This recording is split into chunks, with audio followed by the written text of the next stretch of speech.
Okay, brothers and sisters, we'll talk about the rules of succession. The outline of our discussion will be, of course, the different kinds of rules on succession. What are the kinds of succession? Who are the heirs? What is the meaning of institution? What is legitimate and intestate share? How do we distribute the property of a decedent? What are the ways by which a person can be disinherited? What are the different kinds of relationships? And who are incapacitated to succeed? Part of our discussion also, brothers and sisters, are discussions of wills. So I'm referring to the holographic will and the notarial will. So before we proceed, brothers and sisters, let me show you the modes of acquiring ownership. When we say modes of acquiring ownership, these are the ways by which a person, okay, whether natural or juridical, on how to earn or acquire a ownership of a property. So under the civil code, these are the modes. So one is occupation, law, donation, tradition, intellectual creation, prescription, and of course, succession. This will be the focus of our discussion for today, succession. But before we proceed with our discussion proper, that's my dog, it's Buddy. Okay? Yung iba manok eh, no? Yung sa akin aso, pero hayaan nyo na. So, what modes of acquiring ownership? We have occupation. How do we acquire ownership by means of occupation? Of course, brothers and sisters, it's easy. The one that you're seeing right now is a prime example of occupation. And this is what China is doing in the West Philippine Sea. They occupy the land, right? And then they took possession of they did not, so there's no land to speak of, right? But they tried to occupy part of our zone, and then they took possession. So that's one way of acquiring ownership. Nakuha nyo ba? Di ba? Parang they're trying to claim now that it's part of their property, but it's not. Of course, I hope you share the same position as mine, that that is our property. Now, another example of an occupation, but not necessarily would translate to ownership. Sino rito ang taga Bulacan? Ay taas ang kamay ng mga taga Bulacan. O sige, bayaan nyo, hindi ko pala nakikita. Are you familiar with the Kadiwa? Ay, sorry, Kadamay. Kadiwa is from FEU nga pala, no? I didn't mean ha, yung mga members ng Kadiwa dito, Kadamay ang ibig ko sabihin dito. I hope you are familiar with the Kadamay, the group that occupied a subdivision somewhere in Bulacan. Do you remember the group? I hope you have been reading the news. I think it was last year or 2 years ago when this group of people basically occupied a subdivision and took over the properties there, yung mga units in a subdivision, and then they took possession. Ito namang presidente natin, ang sabi niya, sa kanila na daw. Well, basically, they were able to acquire ownership of the property by virtue of an occupation. But to me, hindi yun dapat ginawa. Kasi, di ba, it will establish a precedent wherein any person or group can just occupy a property. And then antayin na lang na naibigay sa kanila yung property. But occupation is not equivalent to squatter, brothers and sisters. Alam niyo naman yung pagiging squatter, right? So, there's a vacant lot somewhere, and then they occupy the property. They squat, so to speak. So, there's no equivalent acquisition of ownership in that particular instance because somebody owns the property. Okay? It's different, brothers and sisters, or it may be different if the owner of the property is the government. Kasi if the owner of the property is the government, remember, these lands, na tinatawag nating alienable lands, can be distributed to the people. And this is one way or mode of acquiring ownership. Anong ibig ko sabihin? I'm referring to number 2, which is the law. I hope you are also familiar with the Comprehensive Agrarian Reform Act. I hope you have heard that before. Okay, you're too young to understand. Then, itong Comprehensive Agrarian Reform Program was basically a project of former President Cory Aquino, where they have distributed a land to the peasants, to the farmers. Okay, so that Comprehensive Agrarian Reform Law basically distributed lands to the farmers. So yung mode of acquiring ownership there is through law. Minsan mga kapatid, in the provinces, okay, the government gives land to the constituencies by issuing CLOA. Ano yung CLOA? Yung CLOA is Certificate of Land Ownership Award. Okay? So, in that case, brothers and sisters, there is an ordinance, which is a law, as far as we are concerned, giving the lands to the people. Okay, that's one way of acquiring ownership. And then we have a donation. So how do you own a property or acquire ownership of a property? By way of donation. How is this possible? I have, let's say, a property, whether real or personal, and then I gave it to you.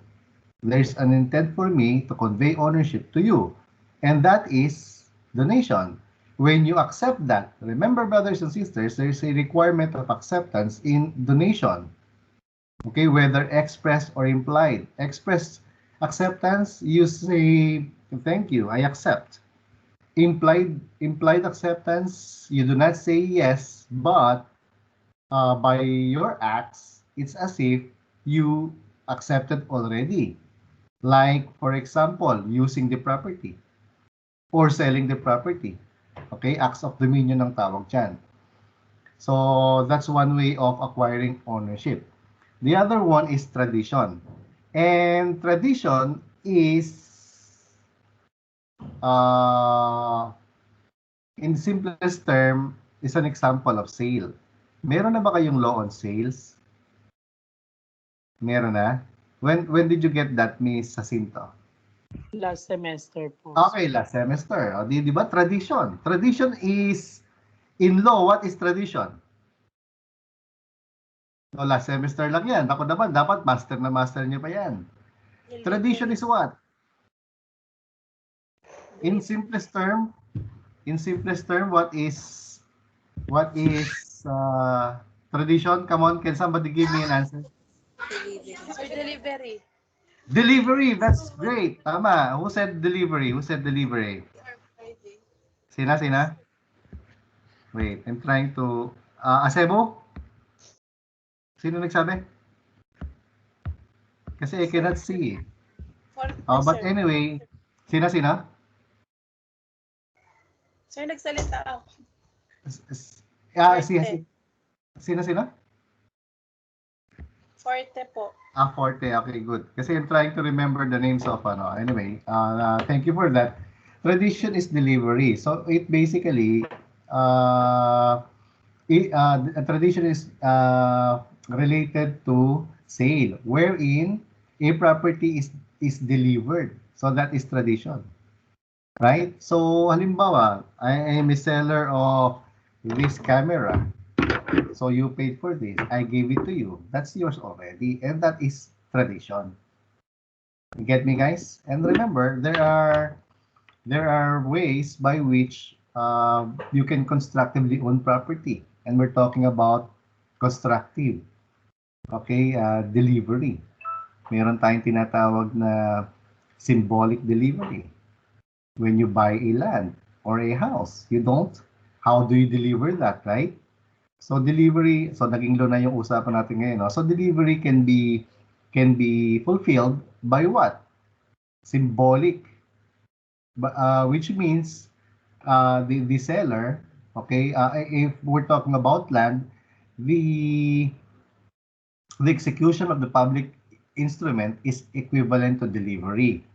But if it's a house, how do you deliver the house, right? Diba? Through delivery of the keys. Tapos, there is some also that we call tradisyo, tradisyo symbolica, and ano nga yan? Longa mano. At saka yung breve mano. So, these are deliveries. These are traditions. Okay? So, ayan ha. Di ba minsan interesting din talaga eh. So, ayan. So, let's go back to the discussion. So, that is tradition. Next, brothers and sisters, is... wait ha. Okay. Next is intellectual creation. What is intellectual creation? It's easy. Something that you have done or created using your intellect, that is yours. Parang kung halimbawa, you invented or you are a writer of a poem or a song, so that's your intellectual creation. Kaya nga meron tayong plagiarism kung sakasakali. And the issue just recently about sino nga tong singer na to? Yung Eraserheads at saka yung sino yung nanalo dun sa ano nga tawag doon? Yung parang competition where Ellie Buendia is saying that yung huling El Bimbo, this person plagiarized part of the renditions made in ang huling El Bimbo. Nababasa nyo ba yan sa Facebook? Nag-Facebook ba kayo? Dapat alam nyo, minsan mag-Facebook din kayo, no? Wag lang puro aral. So, wag nyo kakalimutan minsan mag-Facebook kasi minsan meron din tayong mga bagay na napupulot sa Facebook. So, yon. So, the huling El Bimbo group basically prepared a musical, of course, using the songs popularized by sino nga tong group na to? Eraserheads po. Eraserheads. Tapos meron sila, patugtog sila, pero same lyrics but different rendition, right? So pagkatapos musical nga yun. And then there's this guy who basically copied their idea. So ang huling El Bimbo na group, that's their intellectual creation. Yung Eraserheads naman na may nagmamay-ari ng mga music and lyrics basically allowed the use of their songs, lyrics and songs to the huling El Bimbo na group, which basically delivered the musical. So meron silang permit. Now itong guy naman na to, nakalimutan ko na yung pangalan, kinopya so sabi merong plagiarism doon. Sinong plagiarize? Well, it can be the huling El Bimbo / Eraserheads because they are the owner. Remember, okay, that's their intellectual creation. So nobody can just use that. Yung mga author ng libro, intellectual creation yan. Okay, hindi pwedeng i-kopyahin basta-basta yan. Kaya nga yung mga nagsisirox at saka yung nangongopya ng libro along recto, that's very bad because that's against the law. But in intellectual creation, let me just tell you, brothers and sisters, that there are requirements of registration in the Intellectual Property Office, which is an attached agency of the Department of Trade and Industry. Well, not attached agency, but an office, the IPO, Intellectual Property Office. So, pag the first to register is actually the owner. Okay, so meron tayong tinatawag na patent or copyright that is being registered. So once you register that, it's yours, that's your intellectual creation. So you are the owner, essentially, of that creation. Okay? So kung halimbawa, meron ka ding na-discover on how to, on how to do like a purple pen. So you can register this one. So nobody can copy this one. Practically everything, cell phone, book, kaya tayo merong international standard book number, yung mga salamin. Okay, so these are intellectual creations. Okay, so kung halimbawa ikaw nag-drawing ka, that's your intellectual creation. That's yours. You own that. Okay, so that's one mode of acquiring ownership.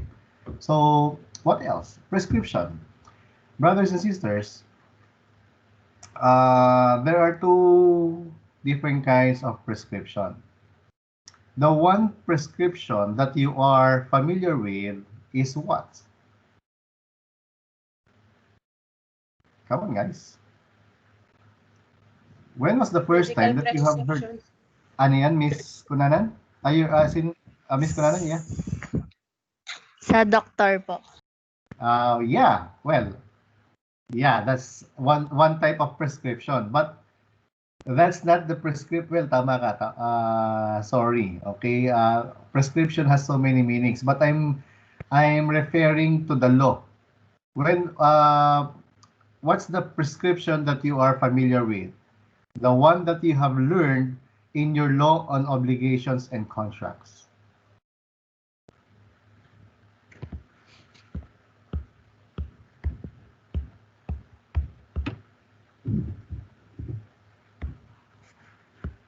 Come on. Raise hands, please. Yung prescription na alam nyo, kayo naman talaga, oh. Meron tayong tinatawag na acquisitive prescription or extinctive prescription. And the one that you are familiar with is extinctive prescription. Ano yung extinctive prescription? Alam nyo, dapat hindi nyo kinakalimutan yung mga inaaral nyo. Yung pwede nyo lang kalimutan yan right after you pass the CPA board examination if you are a BSA student.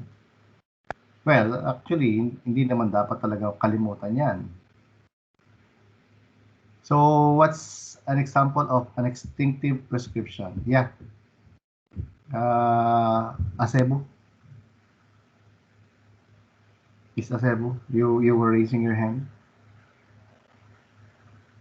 Uy, very familiar kayo dito. Kinakabisado nyo pa nga to eh. Di ba?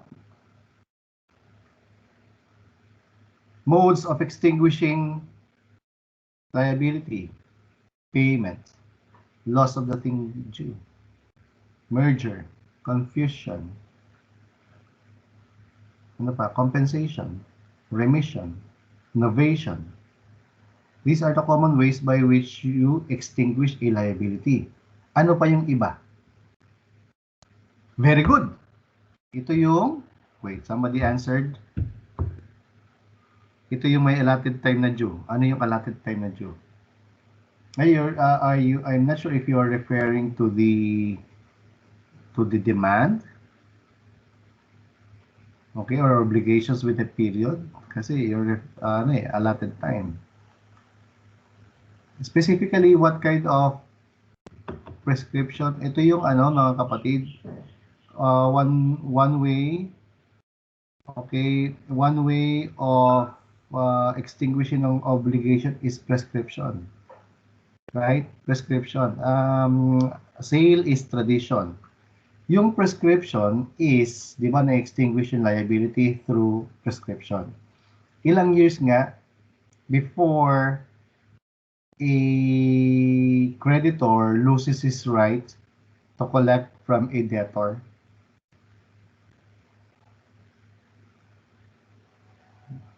Wow, nga.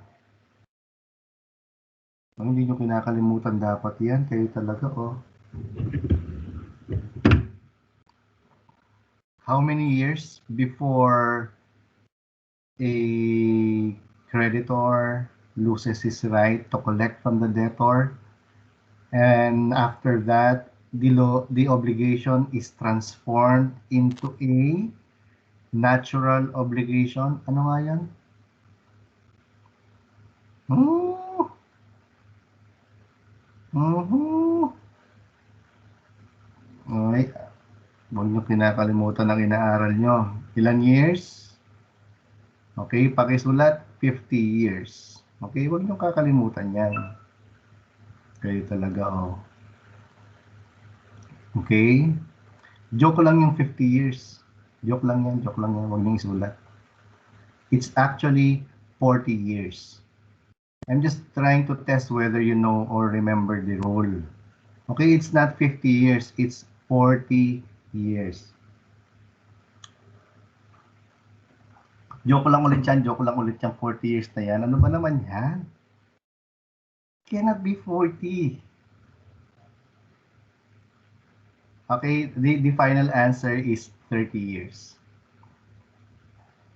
But parang ayaw niyong isulat yata. Okay, you can write down 30. Okay, and then cross it again because it's not 30. Oh my God. Really? You serious? Okay, the super duper final answer is 10 years. That's right. I'm raising my hand just to prove to you that's the correct answer. Okay, pag after 10 years, hindi na siya pwedeng ma-collect kasi nag-prescribe na. Okay, so is that the prescription that I am referring to in modes of acquiring ownership? The answer is no. Yung sinasabi ko na part of acquiring ownership is acquisitive prescription. So I'm writing down the spelling acquisitive. Okay, it's there in the chat box. Acquisitive prescription, which means you acquire ownership by means of prescription. Okay, meron tayong law, brothers and sisters, na kung saan when you took possession of the property, let's say for 10 years, complete possession, okay, nobody owns the property, then you acquire you acquire ownership of that property kung walang nakatira dyan. Okay, tapos meron din tayong tinatawag na isa pang type ng acquisitive prescription, yung period naman is not 10 years but 30 years. So in both cases, after the lapse of this period, okay, and you had possession and control of the over the property, then you acquire ownership. You can actually file or apply for the registration of these properties in the registry of deeds. By that, you can now own the property legally kasi you have the title. Okay? Ayos pa ba tayo dyan? Grabe yung mga mukha nyo. Ito yung challenge talaga in online learning eh. I can see, bakit yung iba tinanggal yung mga video dito? Ba't tinanggal? Ibalik ang mga video na yan. Okay, ba't tinanggal? Sino to? Si Galo. Si Jacinto. Ba't mo tinanggal? Sabi ko, hindi tatanggalin yung mga yan. Okay. So, ayan. Okay, let's go back to our discussion, brothers and sisters. So, the last mode of acquiring ownership is succession. So, how do you own a property? Through succession. If somebody died and you are a legal heir, you can actually own the property. Okay? Now, question, brothers and sisters. Do you have right over the property of your parents already? Raise your hand if you think, wait, i-type ko na lang para at least I will know. Okay, I will know.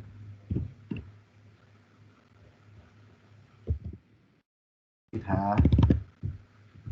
Para medyo interesting yung discussion natin. Do you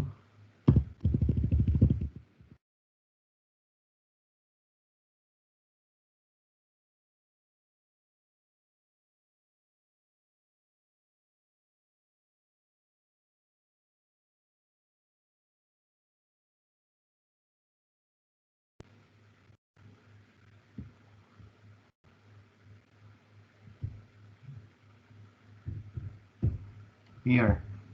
I'm posting it now, brothers and sisters. Okay, na Sinopa, anong ginalaw mo dyan? You're trying to... Okay, anyway, there's a question posted in the chat box, brothers and sisters. Do you have rights over the property of your living parents? You are like, how many in this class? Oh, 39. Merong isang umuwi na. May isang umalis na. 38 ngayon.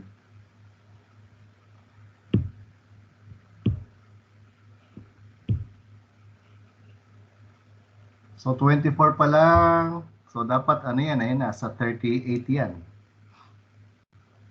For those who cannot vote, brothers and sisters, you can just type in your answer. Para I'm trying to, para ma-account ko yung mga,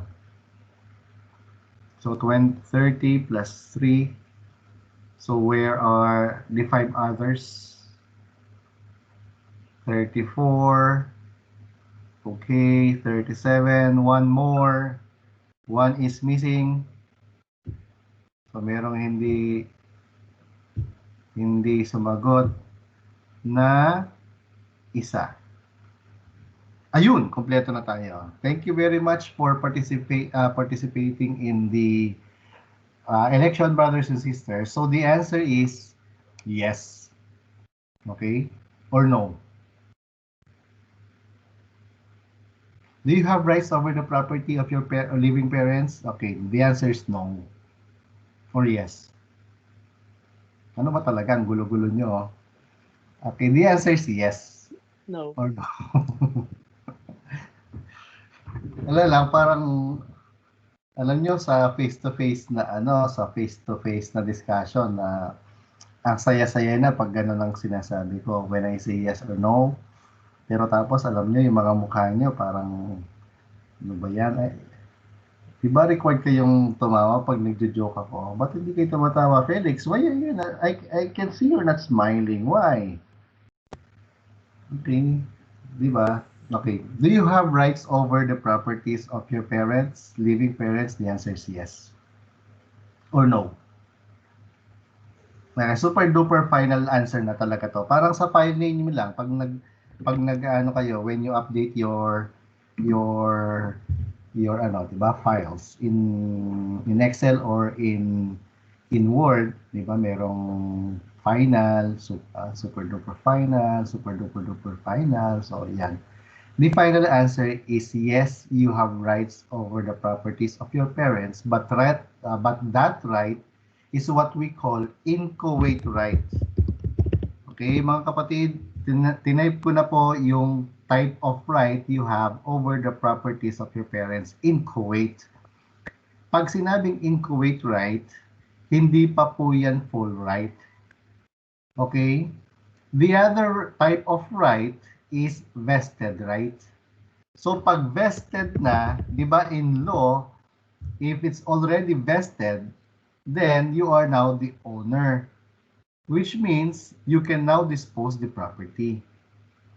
Okay, huwag niyong kakalimutan yan, mga kapatid. So, in Kuwait right, you cannot dispose of the property because your right is not a full right yet. Pero once the parent dies, okay, the rights over the properties of the decedent is transmitted to the legal heirs. In that case, the legal heir or the child has vested rights over the properties of the parents, which means you can already dispose the property. Okay, so yan ang difference ng dalawa. So let's go back to our discussion, brothers and sisters. Okay. So, next, let's go to the definition of succession. So, what is succession? Brothers and sisters, it is a mode of acquisition. Kasasabi pa lang natin, it is a mode of acquiring ownership by virtue of which the property rights and obligations to the extent of the value of the inheritance of a person are transmitted through his death to another or others either by his will or by operation of law. Okay, let's try to discuss the important considerations in the definition. It is a mode of acquisition, which means you can own the property by succession. Okay, what are the things or the items that can be transmitted? Okay, it can be a property, real or personal, or it can be a right or an obligation. So meaning, pwede rin pong ipamana ang obligation, but to the extent of the value of the inheritance only. Okay? So all of these, which are owned by a person, are transmitted through his death because succession, okay, comes in only upon death of a person, and that person has an heir by which he can transfer the property. How does this person transfers or transmits his property? Either by his will. Okay? When we say by his will, it can be notarial or holographic will or by operation of law, which means the person has no will, so therefore the law, okay, is the provisions of law will govern the transmission or succession of the property. Okay, so the governing law we're talking about here, the Republic Act number 386 or the Civil Code of the Philippines, which means sometimes it's called New Civil Code, but it's no longer new. It became effective August 1, 1950. Okay, let's try to expound more on the definition of succession. We're talking about the transmission of property. Okay, so the property again may be real or personal. When we say real properties, these are actually properties which are immovable. Pag sinabi natin immovable, these are properties attached to the soil. And the other type of property is movable. Pag sinabi natin movable, these are personal properties are movable. Ito yung mga something that can be transmitted from one place to another. Okay? So, yan ang property. What are rights? There are different kinds of rights.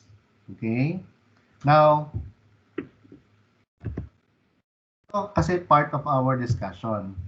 So can you type in an example of a right? Example of a right. I-discuss natin ang mga rights kasi. Kasi not all rights are transmissible. We have two types of rights. Transmissible rights and intransmissible rights. The one that can be assigned or succeeded by a person are transmissible rights. Yun ay mga pwedeng i-transmit. Yun ang mga pwedeng ipamana. Yung hindi pwedeng ipamana ay example ng intransmissible rights. Now, my question, brothers and sisters, which I hope you will try to answer, is what can you give me an example of a right? Kahit anong karapatan yan. Ako na magsimula, human right. Okay, correct. Mr. Velasco, right to vote. That is a right. Come on. Ang dami niyan.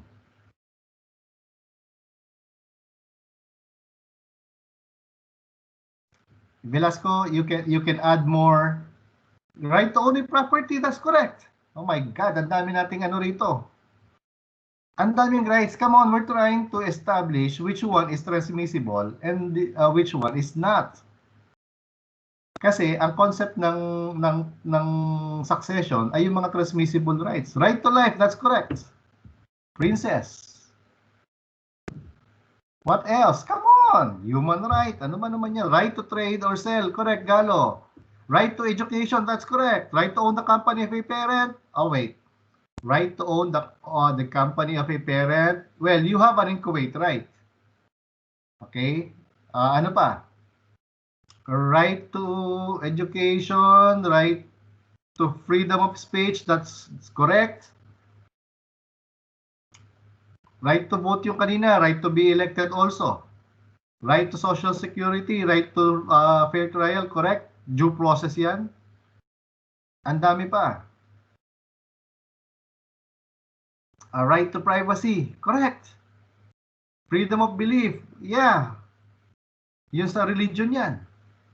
Right to exercise religion. Right for personal security, yes. Under data privacy law. Right to own a property. More.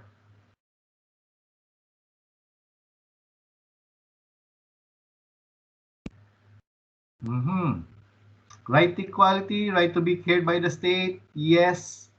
Ang tawag dyan is parents patriae. Right to work. Right to work. Well, the employer, it's not really essentially a right. Okay, yung right to work because you can opt not to work. Right to equality, okay. So yung mga example nyo basically are examples of intransmissible rights, which means they cannot be transmitted. Because all of these rights is essential to a person. Yung mga civil and political rights natin. Basically, those are most of the examples you have provided. Okay? So, yan is given or guaranteed by the Constitution for every person. So, hindi yan itinatransmit. So, halimbawa, yung right to vote, yung tatay mo, or yung magulang, meron siyang right to vote, namatay. Nung namatay siya, yung right to vote ba is transferred to you, even if you are a minor? The answer is no. Because you can only exercise that provided, of course, you have complied with the requirements of the Omnibus Election Law, which means you should be at least 18 years old. Pagdating sa regular election, sa SK, of course, mas lower yan. Alright, so that's basically intransmissible rights. So what are the rights that can be transmitted? Okay, yung nagsabi kanina, merong nabanggit dito, medyo tama. Okay, saan na yan? Right to own the property of a parents, in some part, tama yon. So halimbawa, ganito po yan. Just to correct the statement given by your classmate, Miss Bagkus. Let's say Nicanor and I, or at least either one, owns part of a company. Okay, they invested, they acquired shares of stock of that company. So they have rights over the property. Right? Right. Now, namatay yung magulang. So that right owned by the magulang doon sa company is now transmitted to the heirs. That's an example of a right that is transmissible. Did you get me? Okay, ulit. Halimbawa, si Nicanor nag-invest sa FEU. Bumili siya ng shares of stock. So, meron siyang right si Nicanor sa FEU represented by shares of stock. Now, when Nicanor died, yung tagapagmana niya, okay, yung right ni Nicanor na pag-aari niya sa FEU can be transmitted to the heirs. That's an example of a transmissible right. In the same manner, pag partnership yan, halimbawa nag-create ng partnership yung mga parties, namatay yung isang partner, the heirs acquire the rights of the decedent can be transmitted to the heirs, but not necessarily the practice. Example, halimbawa si Nicanor at saka si Inday are partners in a general professional partnership. So they established Nicanor and Inday Company CPAs. So it's a general professional partnership. Okay? Namatay si Nicanor. CPA si Nicanor, si Inday CPA, namatay si Nicanor. So meron yung right ni Nicanor sa partnership can be transmitted to the heirs. Okay, because that's a transmissible right. But yung right na yon is limited to only that right owned by Nicanor in the partnership. Kung meron mang anak si Nicanor, halimbawa ikaw, hindi ka CPA, can you sit in the general professional partnership? The answer is no, because that right is not transmissible. Clear? So parang ganito yan eh. Kung ang magulang mo ay CPA, nung matepok yung magulang mo, pwede ba niyang ilipat ang pagiging CPA niya sa'yo? The answer is no. Okay, so there are different kinds of rights. The important thing is for you to distinguish which one is transmissible and which one is not. So yung mga transmissible rights are, yun nga, ownership in a company, ownership in a partnership, okay? At saka yung mga halimbawa right to rent. I'm not sure, siguro maybe some of you brothers and sisters, the one that you're living, kung saan ka nakatira, ay nangungupahan kayo. Okay, if you are just renting, most probably the one who executed the rental or lease agreement is your parent. And in the lease agreement, you can check right now or later na the lessee can actually assign, okay, or transfer that right to his heirs or assigns. Which means, halimbawa, nag-execute yung tatay, si Nicanor, ng 10 years na lease agreement doon sa may-ari ng property kay lessor. Okay? Pag namatay on the first year, yung si Nicanor, yung anak niya can actually still use the property because that right, okay, is a right that can be transmitted to the heir. Okay? Pero yan, although yan ay transmissible rights, pero that won't form part of the computation of a right for estate tax purposes. Bakit? Kasi yan ay simpleng right lamang with no value. Okay, tinuloy mo lang naman yung rental eh. Eh di, okay, pwede mong ituloy yung rental, but, of course, hindi naman yan something that can be, parang you're not exposed to paying estate tax for that. Okay? Ayos pa ba tayo dyan, mga kapatid? Parang medyo serious na tayo eh. I hope you're enjoying our discussion. Grabe, pang ilan pa lang itong pinag-uusapan natin dito. Okay? Next. So, doon tayo sa obligation. Brothers and sisters, ang sabi dyan, pwedeng magmana ng obligation. Tango kung oo, iling kung hindi. Pwede bang manahin ang obligation?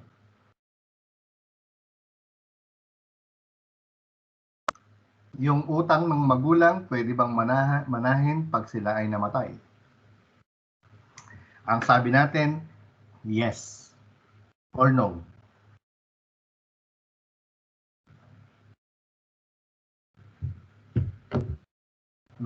Papakita ko ulit ang definition.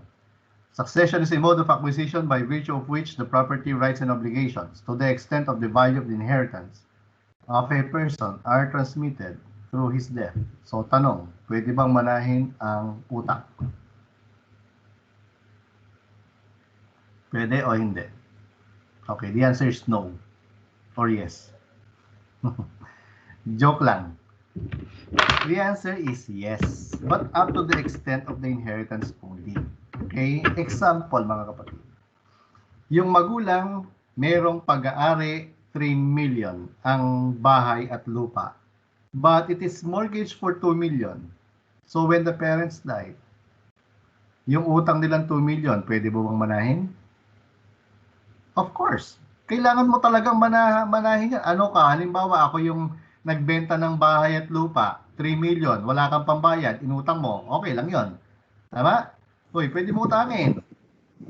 Porke ba namatay? Ano yon? Yung property lang yung mamanahin mo, yung utang hindi. No ko, bali. right? So it follows that if there is a property owned by the decedent, yung obligation also can be inherited. But up to the extent of the properties only. So example, yung kanina, 3 million ang value ng property, so minana mo siya, pero may utang na 2 million, edi yung 2 million, manahin mo din. So ang talagang paghahatian is essentially 1 million pesos only.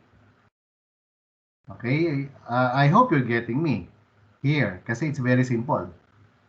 Okay, 3 million ang value ng property, may utang na 2 million, edi parang yung asset minus liability. Edi yung net na 1 million, yun ang paghahatian ng mga tagapagmana. But what happens now if it's the other way around? Ang value ng property is 1 million. Ang utang ay 2 million. Mas malaki ang utang over the properties owned by the decedent. Can you inherit the 1 million obligation of your parent? Assuming your parent is Nicanor. Mamanahin mo ba ang utang niya? Ikaw ba yung magbabayad? Halimbawa, si Nicanor ang tatay nyo. Okay, nangutang siya sa akin ng 2 million. Namatay siya ngayon. Ang value ng kanyang property, 1 million. Can I force you? Can I compel you? Oops! Yung tatay mo may utang sa akin 2 million. Ang property pala niya 1 million. Akin ang 1 million. Tapos, yung utang pa niyang 1 million na balance, bayaran mo yan. Can I compel you? Of course not. No, sir. Up to 1 million. Right? What happens 1 now to the million. 1 million? Nautang pa niya na balance. Bye. Extinguish. Forfeited. Okay, wala na kayong pakialam doon. Right? Because that's pero if you want to pay, you can do that. Kasi natural obligation 'yan. Right? Pero nobody can force you to pay. Kaya nga alam niyo mga kapatid, yung sa mga plots in yung mga telenovelas, they're not true. Okay? Share ko na rin lang kasi alam ko wala kayong time to watch, right? Kasi you're practically you're spending your time studying. So, but I know you are familiar with this scene. There is this rich family, there is this poor family. Okay, they both have, ito yung lalaki, yung rich family may anak na lalaki. Poor family may anak na babae. Nangutang si poor family kay rich family. Si rich family hindi nakabayad, namatay ang magulang, pero si poor family hindi makabayad. Yung anak nilang babae para makabayad, namasukang katulong kay rich family. I hope you're getting the yung story. Dapat mo na to nai-imagine mo na siya. So namasukang katulong si poor family, yung anak na babae na maganda, na in love sa anak ni rich family. Diba? Ayaw ni rich family. Kasi poor lang si babae. Right? Tapos, inaalipusta si beautiful girl. Tapos, anong sabi? Kahit inalipusta, kinakain pa rin niya ang kanyang pride. She cannot leave because according to her, well, the script in the story, her family owes money to the rich family. Right? Di raw siya kasi may utang ang pamilya, kailangan niyang bayaran. Hindi niya kailangang bayaran yan under our law on succession. Because the amount that can be succeeded or inherited by a person is up to the amount of the estate only. Okay? So, ano nangyari dun sa plot na yon? Well, umalis si babae, pagkatapos, after few years, bumalik siya. Diba? Sobrang yaman, nakaganyan na siya. So, yung rich family, naging poor family, diba? Parang ang corny lang. But, it's a work of fiction. So, not necessarily, it's incongruent with our law. Okay? So, ang maganda rito is you are learning from our discussion. So, siguro maganda sabihin mo sa tatay mo, no? Sige, utang ka lang ng utang. No? Kasi sinabi mo yung tatay mo, no? Utang ka lang utang, daddy. Tapos, ano, pag namatay ka naman, di ko naman babayaran yun. De joke lang. May, meron din naman law of karma. So, huwag tayo masyadong mandaya. Okay? Do you have any questions so far, brothers and sisters? Okay. Good. Kung wala. So, tuloy po natin. So, let's talk about some definitions before we proceed. I've mentioned already during our orientation that this is a technical subject, which means if there are technical words, we will be using the technical words and use their technical meaning. Okay, so definitions. Dissident. It is the general term applied to the person whose property is transmitted through succession, whether or not he left a will. Brothers and sisters, the person who died is the dissident. If the dissident wrote a will, we will call him testator. Okay, so pag sinabi kong testator, I'm referring to the person who has a will, whether valid or invalid. Okay, when I say dissident, that person is actually the dead person. And when I say heir, okay, an heir is a person called to the succession either by the provision of will, pinangalanan siya, or by operation of law. Hindi siya pinangalanan, but for all intents and purposes, that person has a right to the property of the decedent. So he is called an heir.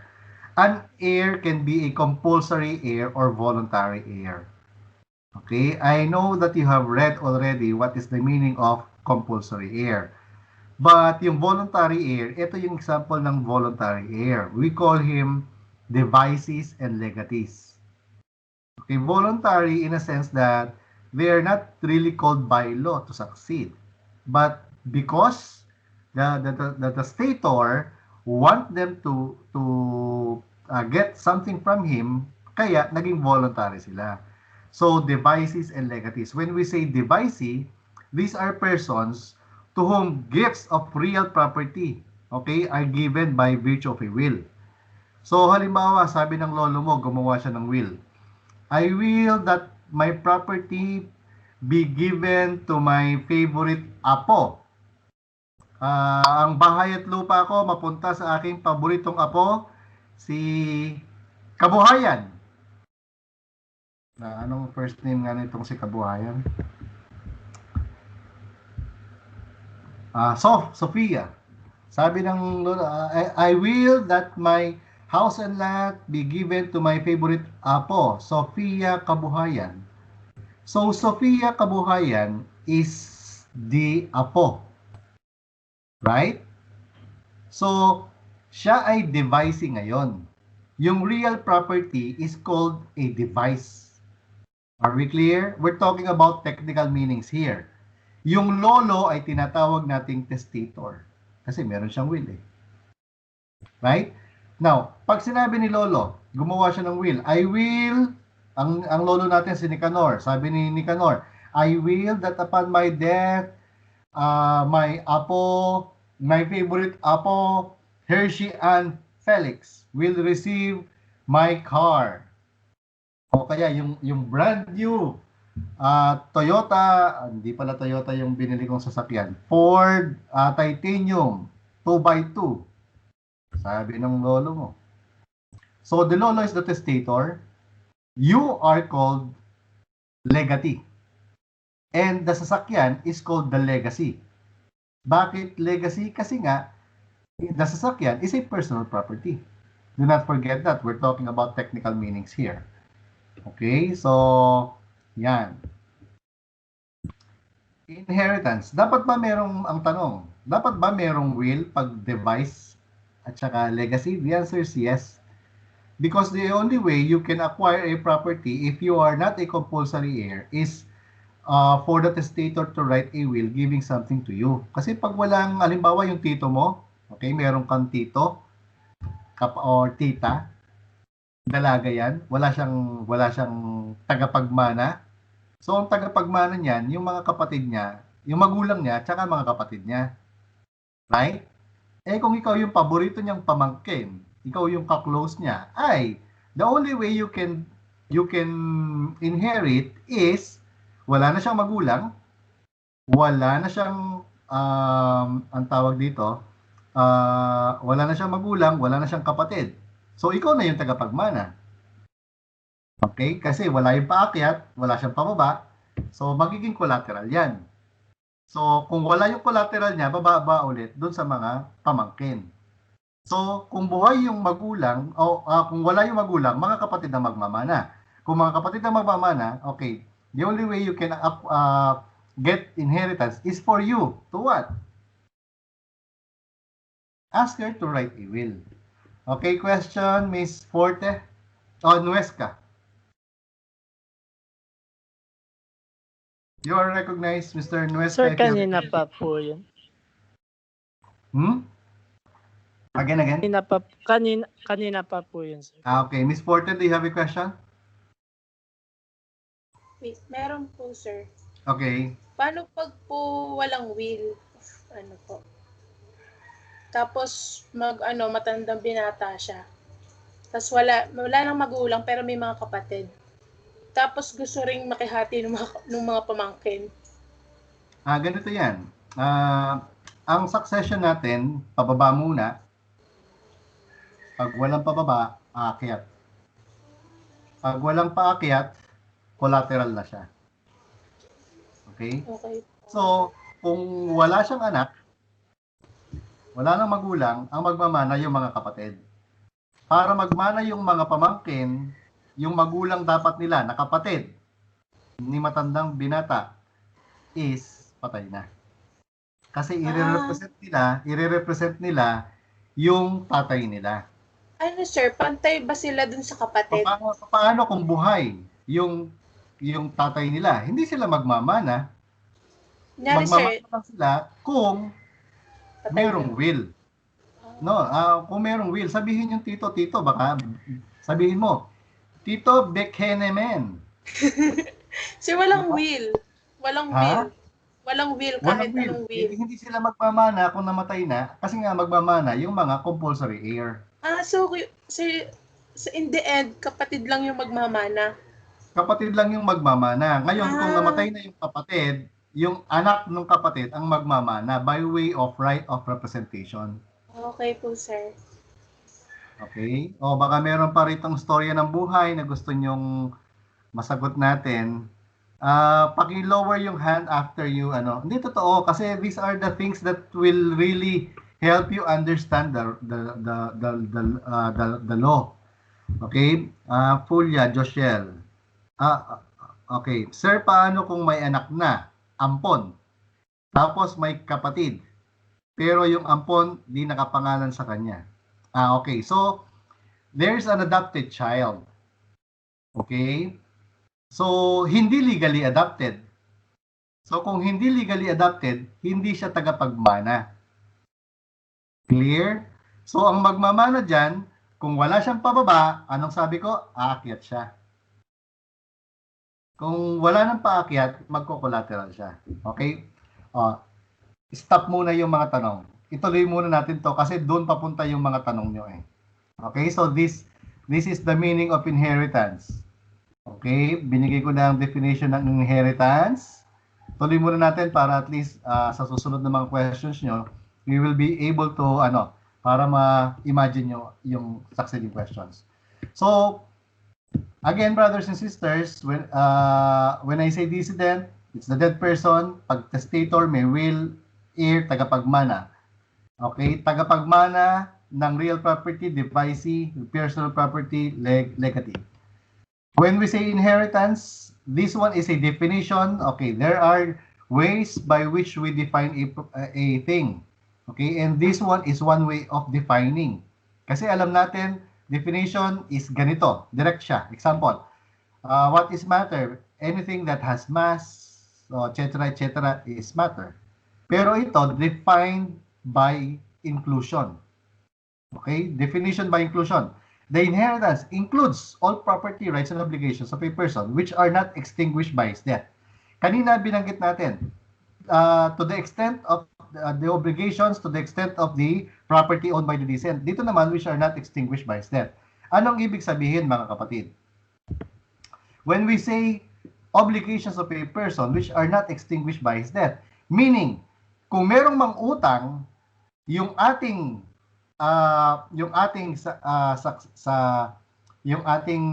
testator o decedent, okay? Hindi pa bayad yan.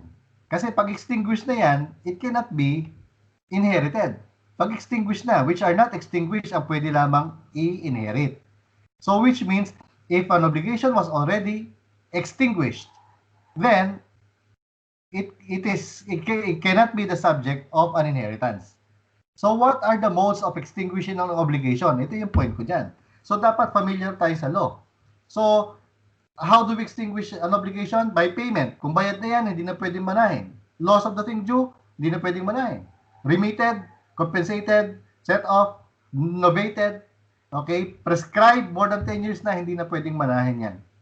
Okay, yan ang ibig sabihin yan. Clear? What else?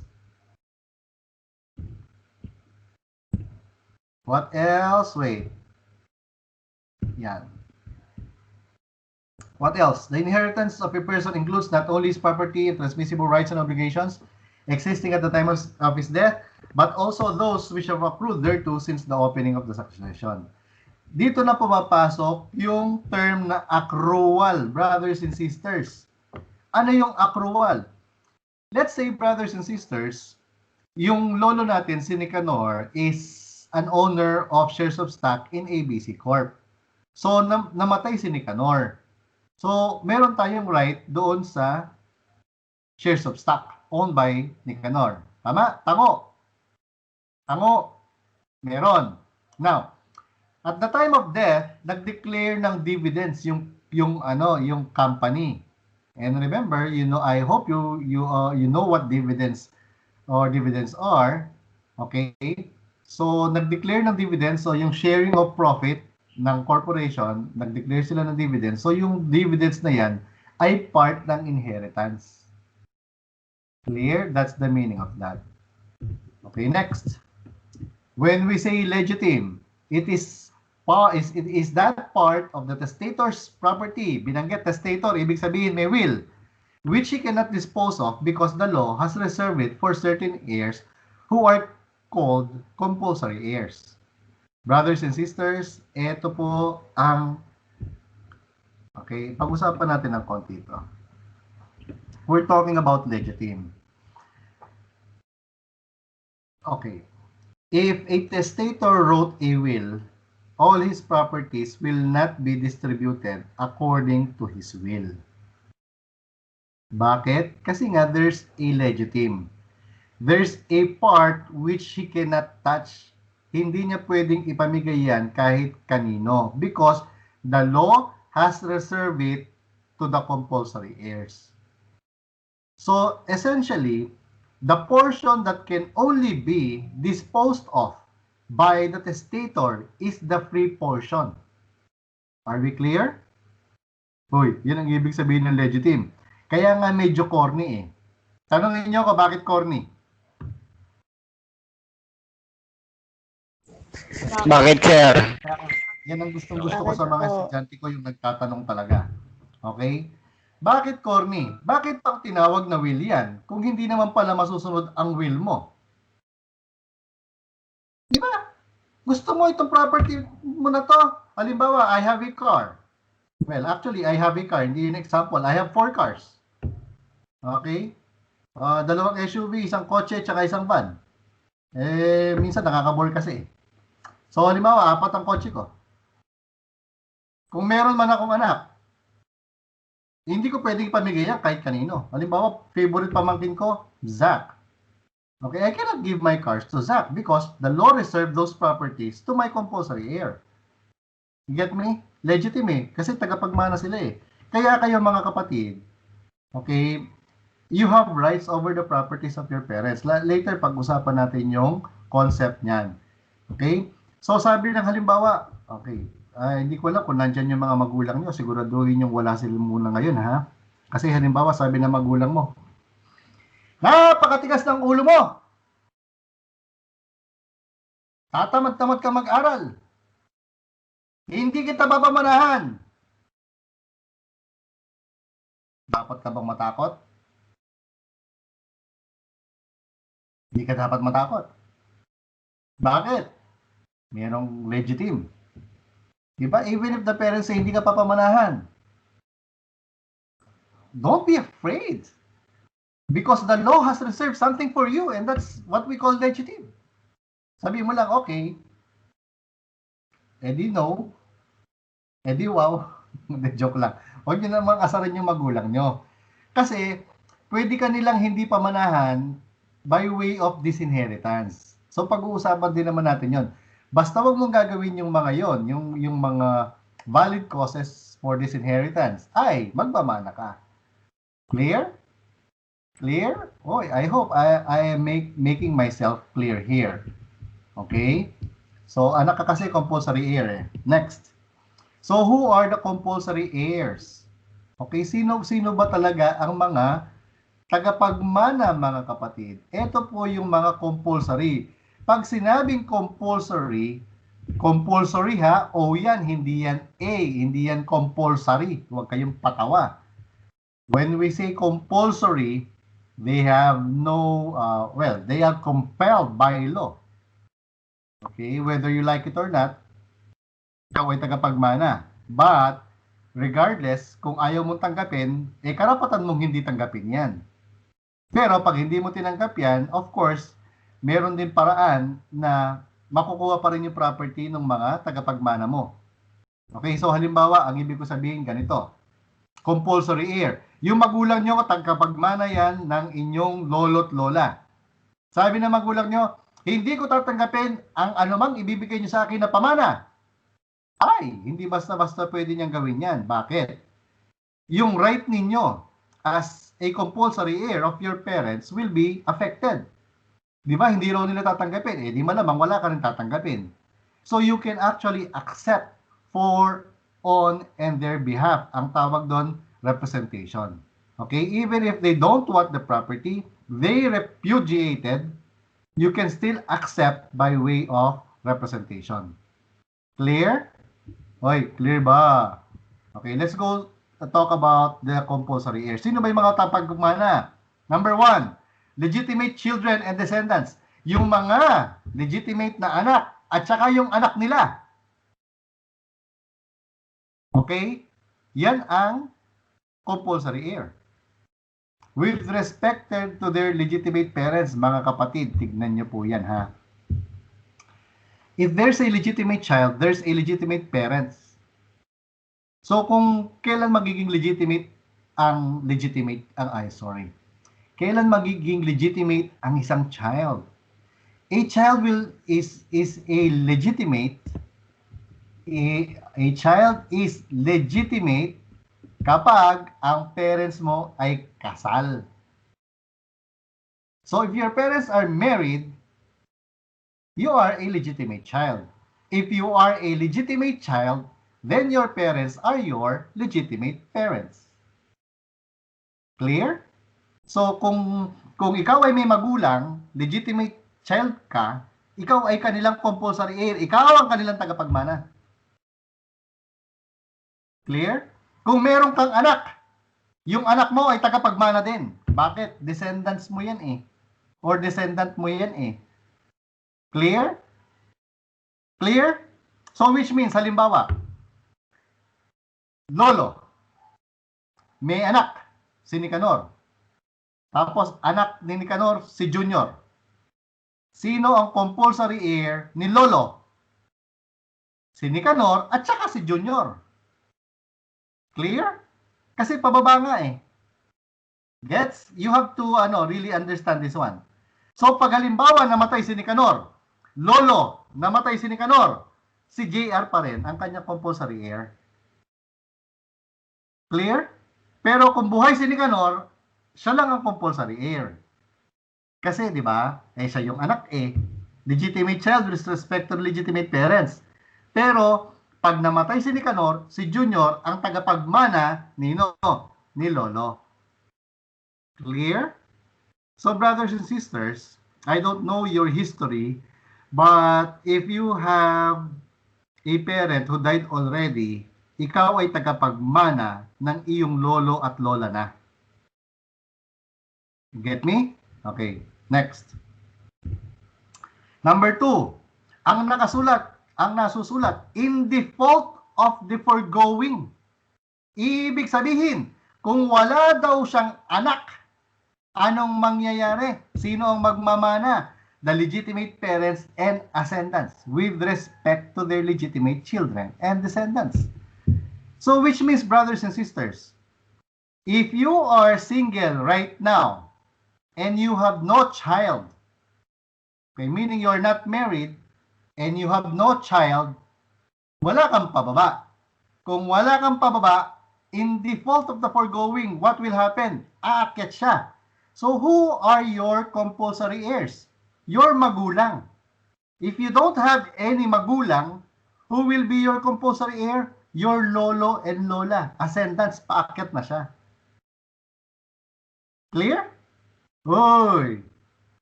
Clear? Okay, question. Po, sir. Yes. Halimbawa ganito. Yes, sir. Clear po. Yung lolo mo at lola, di naman pakilamera. Okay, let me just say it. Okay? Assuming lang na pakilamera, lolo at lola mo, sabi niya, ay, pakatigas ng ulo mo. Sasabihin ko sa magulang mo, huwag kang pamanahan. Sa akin lang ibigay ang mana. Ano sasabihin mo? Di wow. Right? Kailangan mo bang matakot? You don't need to be scared. Why? Because under our law, you are a compulsory heir. Sabi niya, sasabihin ko yung magulang mo, sa akin ibigay yung mana. Ay, can they do that? Of course not. Even if they will do that, it will violate our law. Bakit? Legitimate. Hindi pwedeng galawin ang legitimate. Tama? Okay, question, Miss Santos? Sir, paano po kapag kunyari hindi po kasal yung parents? Parang napapasa pa rin po sa akin yung mana or parang automatic na po yun sa parents na po? Okay. Punta muna tayo sa number 3. Bago ko sagutin ang tanong. Yung number 3. Kung may asawa na sinuswerte, siya yung nabuhay, magmamana. Okay, meron siyang share, the widow or widower. Mga kapatid, I hope you know who is the widower and the widow. Sino ba yung lalaki dyan? Si widow or si widower? Widower po. Ay, that's your problem. Okay, that's your problem. What I'm trying to say is that you should be familiar. Okay, last na compulsory heir, brothers and sisters. The illegitimate children. So, to answer your question, Miss Santos, kung hindi kasal ang magulang, pwede pa rin magmana yung anak because that child is a compulsory heir. That person is regarded as an illegitimate child. An illegitimate child is a person born out of wedlock. Clear?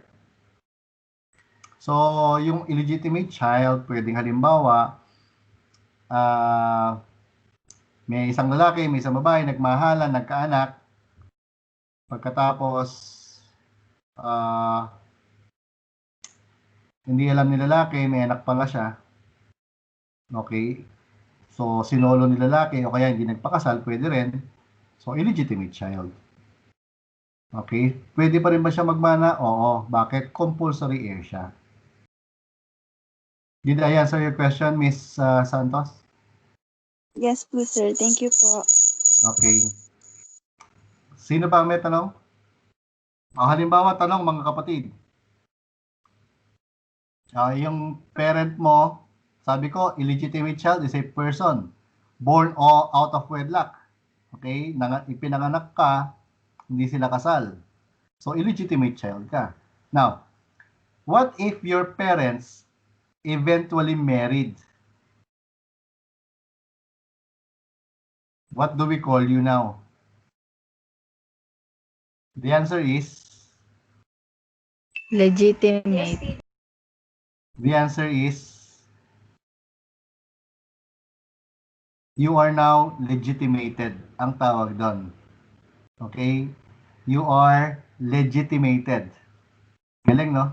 Technical term tayo eh. Although, for all intents and purposes, that's that's already a legitimate child. Okay? So there's a question. Sir, paano kung may anak na ampon? O yun nga, hindi nga kamag-anak. Yung anak na ampon na hindi nakapangalan sa kanya, okay, yung adopted child can be is a legitimate child. Okay? Pag adopted child, siya ay legitimate child. Paano kung may anak na ampon tapos may kapatid pero yung ampon hindi nakapangalan sa kanya? Hindi siya magmamana kasi hindi siya compulsory heir. Yun ang sagot, Miss Acebo. Any more questions? Santos, do you have a follow-up question? Sir, paano kunyari, meron pong anak sa labas? So, di ba po meron illegitimate child, may legitimate child? Parehas po silang may rights. Ang Or- sabi dyan, mga kapatid, so halimbawa, si Nicanor ay may pamilya. Pag-usapan na lang natin yung tunay na buhay. Okay, yung tatay ko. We are the first family. So, as first family, okay, my father is legally married to my mother, so we are the legitimate children.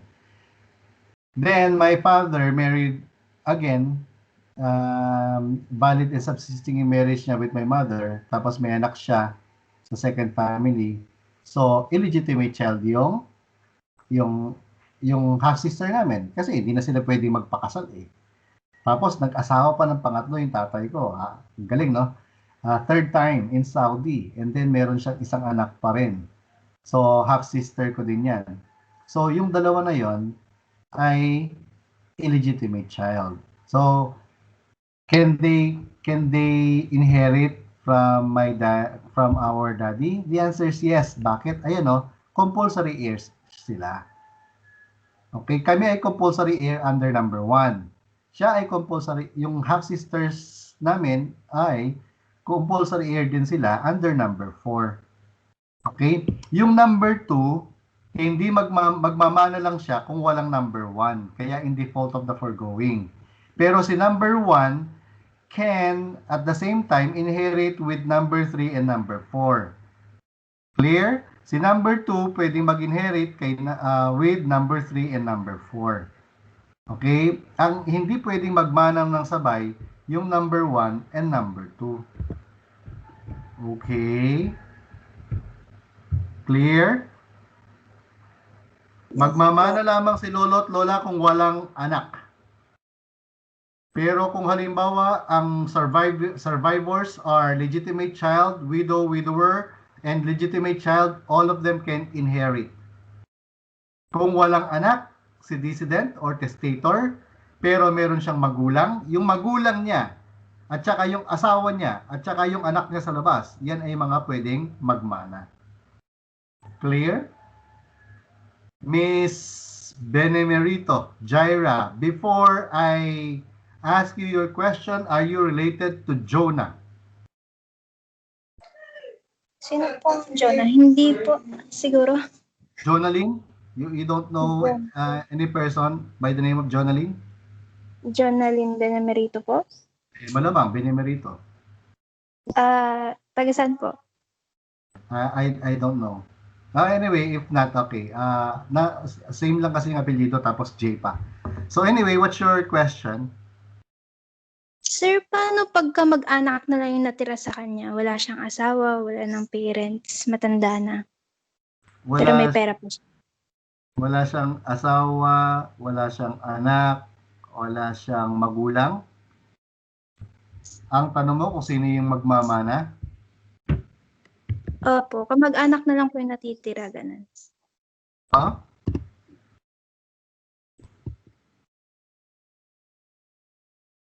Hello, sir? Yeah, sandali lang. Relax. Hinahanap ko yung sagot. Relax.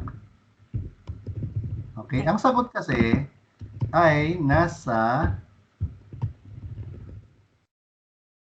dito siya sa, I think,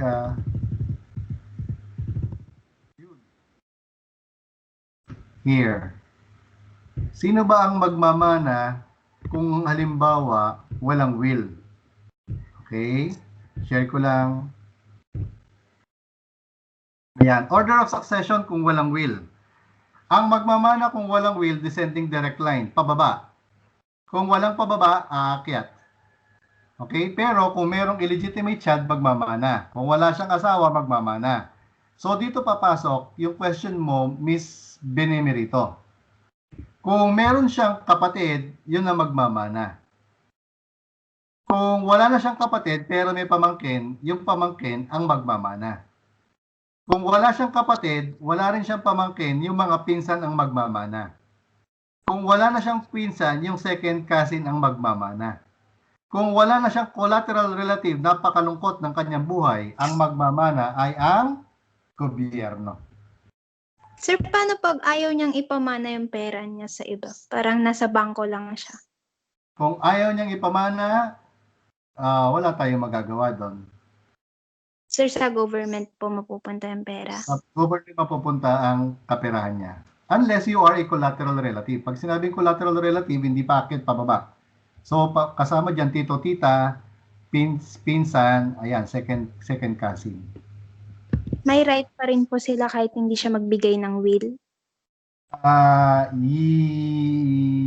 Paano may right?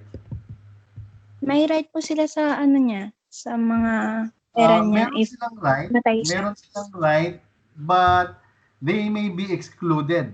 Kasi hanggang 6 ang degree of relationship. So pag lumampas na sa 6th degree, they are considered strangers already, therefore they will not inherit because they are not relatives. So kung pasok siya sa 6th degree, pwede pa rin magmana. Kahit po walang will or sinabi na Kahit ipapamana walang ko will, sa ganito. yung pinakita ko sa inyo kanina, order of intestate, walang will yon. Okay, pasok pa rin sa collateral relative. Paano po yun? Sino po magmamana sa kanila if ever madami sila? Paghati-hatian yan. Okay po. Thank you po. Ibig sabihin paghati-hatian, ang hatian dyan, the farther the relationship, wala siyang mamanahin. Okay? Pag mas malapit, yun lang ang magmamana. Example. Kung may kapatid, ang kapatid ang magmamana. Yung mga pinsan, walang mamanahin. Kasi mas malapit yung kapatid. Okay, so halimbawa, yung tito ay yung namatay, may kapatid, tapos may pamangkin pa. Sino mas malapit sa kanya? Yung kapatid. Yun ang magmamana. Yung kapatid ay yung pamangkin, hindi magmamana. So kung merong first cousin, merong second cousin, yung second cousin malayo na yan. Mas malayo. So magmamana, first cousin lang. So kung parehas ang degree of relationship, yung count, okay, sila lang ang pwede magmana. Clear? So later meron tayong ano dyan. Meron akong illustration on the degrees of relationship. So that's the answer. Thank you Okay, po. do you have any more questions, Ms. Benemerito? Wala na po. Okay, good. Sino yung merong isang mic dyan? Anyway. Okay. First, there is some item that I included in number 4, illegitimate children. Filiation must be proved daw. Kailangan mong patunayan ang iyong relationship, ang iyong dugo. Okay? Kung ikaw ay anak sa labas, you have to really prove that you are a relative of the decedent. Na ikaw ay anak. How do you prove that? Pakitype yung mga sagot po. How do you prove that you are DNA? That's correct. That's possible. Any other evidence by which you can prove that you are a relative? Birth certificate? Yes. Nakalagay din minsan. Okay? Ina-acknowledge na kaagad. Okay? Sa pagkapanganak pa lang, nandun na yung tatay. I'm not trying to be sexist here. Okay? Yung tatay na lang yung gawin nating manloloko dito. So, nabuntis niya yung nanay mo, tapos hindi sila kasal, pero nung nanganak, inacknowledge niya kagad. So, ayun, nakalagay sa birth certificate na siya yung tatay mo. Pwede rin naman, mga kapatid, okay, siguro right after our discussion, you can try to check your birth certificates. Okay? Kung isang page lang yan, you can actually heave a sigh of relief. Isa kang tunay na anak. Na alam niyo yan, na parang talagang mahal ka talaga. Pero kung 2 pages yan, okay, ibig sabihin, hindi ka kaagad tinanggap ng tatay mo. In-acknowledge ka lang niya. Later, nag-isip pa siya. May joke lang. Posible lang naman may reason. Baka hindi niya alam na nanganak yung nanay mo. Okay. Another proof, family tree. Well, it's easy to draw a family tree, but it can be an evidence also. If you have proof that you are receiving a support from the parent, that's correct. Pwede yan, Mr. Velasco. So, halimbawa, mga kapatid, yung isang tao, every month, binibigyan kanya ng allowance. Every enrollment, binibigyan kanya ng tuition. So, what can we possibly deduce out of that action by the person? Siguro, kung hindi mo siya daddy, sugar daddy mo siya. Joke lang. Kasi di ba, monthly nagbibigay ng allowance. Di ba? Kung di mo siya sugar, anyway, pareho pa rin siyang daddy. Joke lang. But Mr. Velasco, you are correct. That's really circumstantial evidence yan. Okay? Kasi ba't kanya binibigyan? Di ba? Yun na nga. Other than being a sugar daddy. But of course, that can be a proof. What else? Thank you for nakita ko naman na tumawa kayo. Miss Galo, bakit hindi ka naka-video? Ano pa? Proof? Come on. Ang daming proof. Ano ba naman yan? Documents that prove na inampon. Hindi ampon eh. Kasi ang ampon, legitimate yan papasok. We're talking about illegitimate child. Sabi ko kasi, filiation must be proven. Yung relationship nyo, kailangan mapatunayan. So how do you prove that?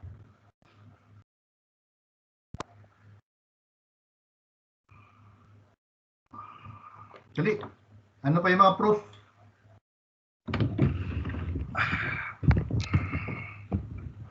Ano yung mga proof? Come on, guys. Brehon nyo. Paano mo mapapatunayan sa korte na ikaw ay isang anak?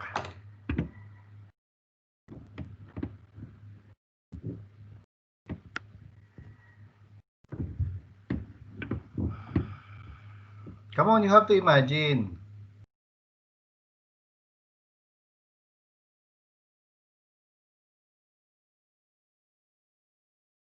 Ang dami pang proof, oh. Conversations with the alleged father or mother na they're calling the child as their... Tama! Yung mga text nila. Yung mga emails. Oh, nag-uusap yung nanay at tatay mo, yung anak mo, huwag mong pababayaan ha. Huwag mong kakalimutan bigyan ng sustentos. Tapos yung tatay naman nag-i-email or nagte-text or nagchat-chat sa messenger, sabi niya, kumusta na yung anak natin? That's a proof. Recordings po ng conversation, pwede rin naman kung merong recording. Halimbawa, video. Right? That's a recording. Dada, sabi mo. Tapos sabi naman ng tatay mo, anak. O, that can be proof. School documents, pwede kung halimbawa yung resibo sa kanya nakapangalan. Ano pa, grabe yung pinaka-simplest of all, my God. Same address? Well, not necessarily kasi illegitimate ka, matindi naman kung halimbawa same address, no? Pwede rin naman kung halimbawa sa inyo siya nakatira. Dito siya nakatira. But in terms of evidence, for weight of evidence ha, porke ba magkasama kayo sa same address kayo, anak mo na siya. Yan, family picture. Natural. Di ba? Nakalagay dun sa picture nyo during Christmas. From our family to yours, Merry Christmas. Di ba? That's proof. Ano pa, yung sa picture na yan, mga kapatid, Diyos ko naman. Of course, yung semblance. Right? Yung semblance. You know, brothers and sisters, let me just tell you this story. I have watched a segment, I think, in Kapuso Mo, Jessica Soho. And it has become it has become yung parang naging madalas na rin to nakikita nyo. Yung parang yung segment kay Jessica Soho na I think I remember. There were two parang mothers nanganak in one hospital. And then for whatever reason, yung isang bata na supposedly sa isang pamilya ay napunta sa kabila. Nagkaroon ng switching ng anak. Okay? So, itong nakakalungkot lang kasi nakakaawa yung napunta yung mahirap. Okay? Yung sa story na yon, alam mo na kagad mahirap kasi sa mukha pa lang nila, mahirap na eh. Alam mo, di ba? Yung, alam niya naman minsan yung dugyutin. Okay, let me use the word dugyutin. Okay, sabi ko sa inyo, bawal ang pikon ha.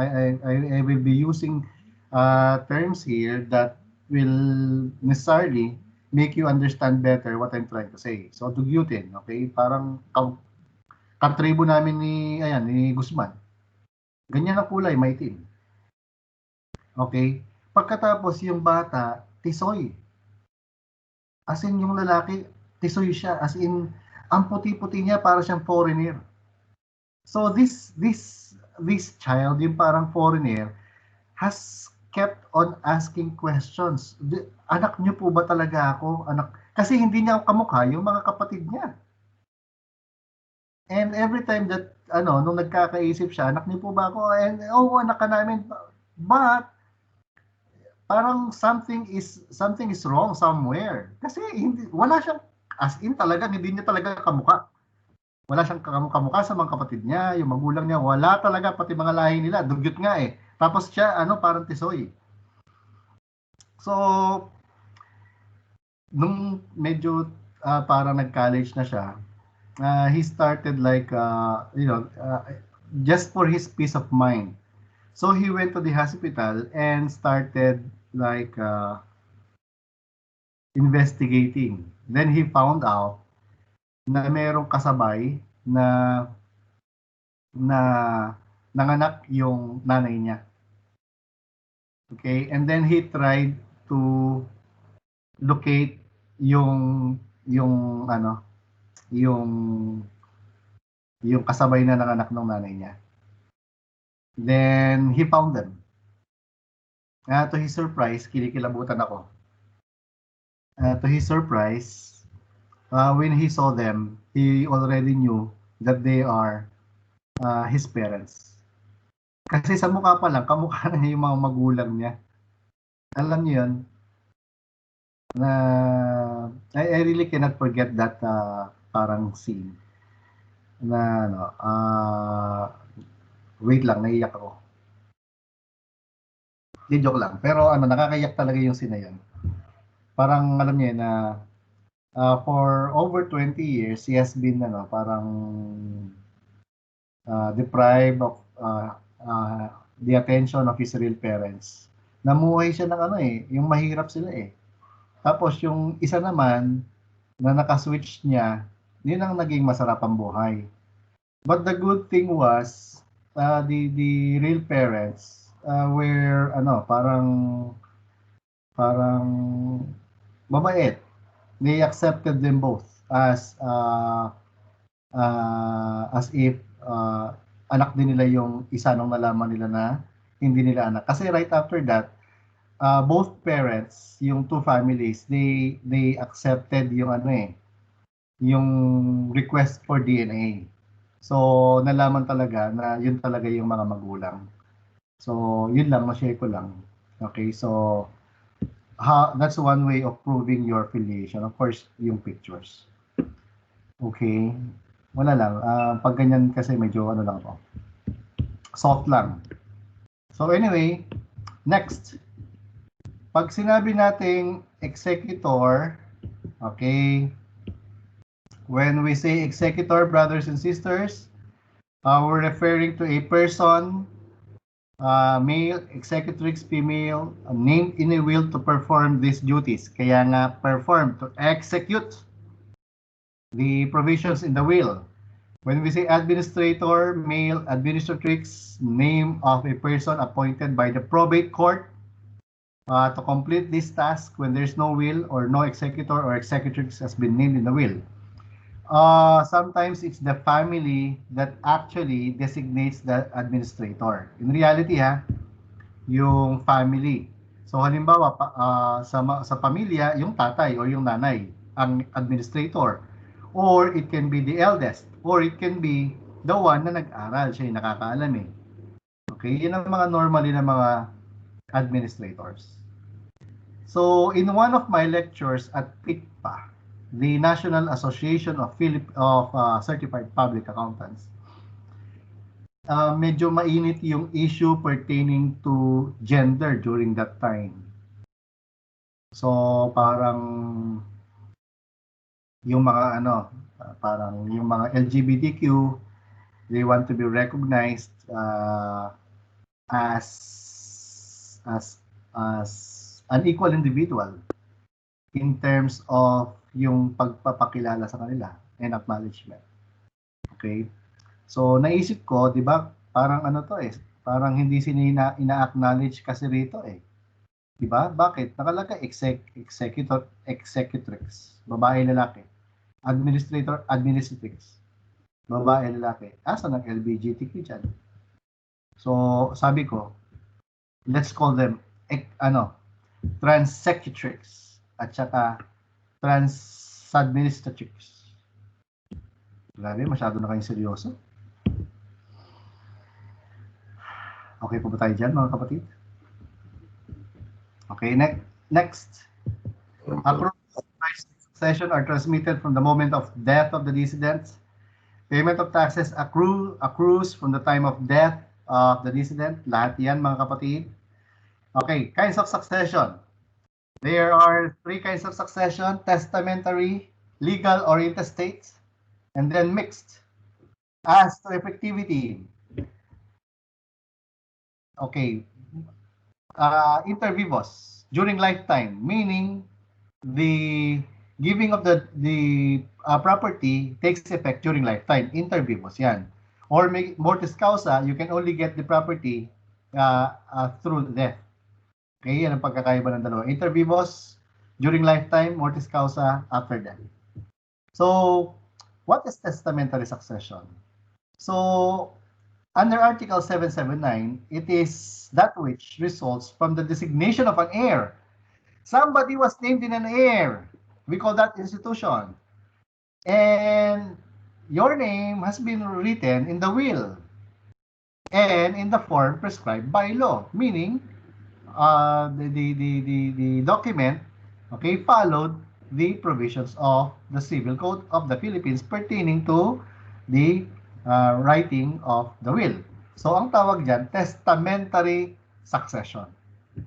So, what is legal or intestate succession?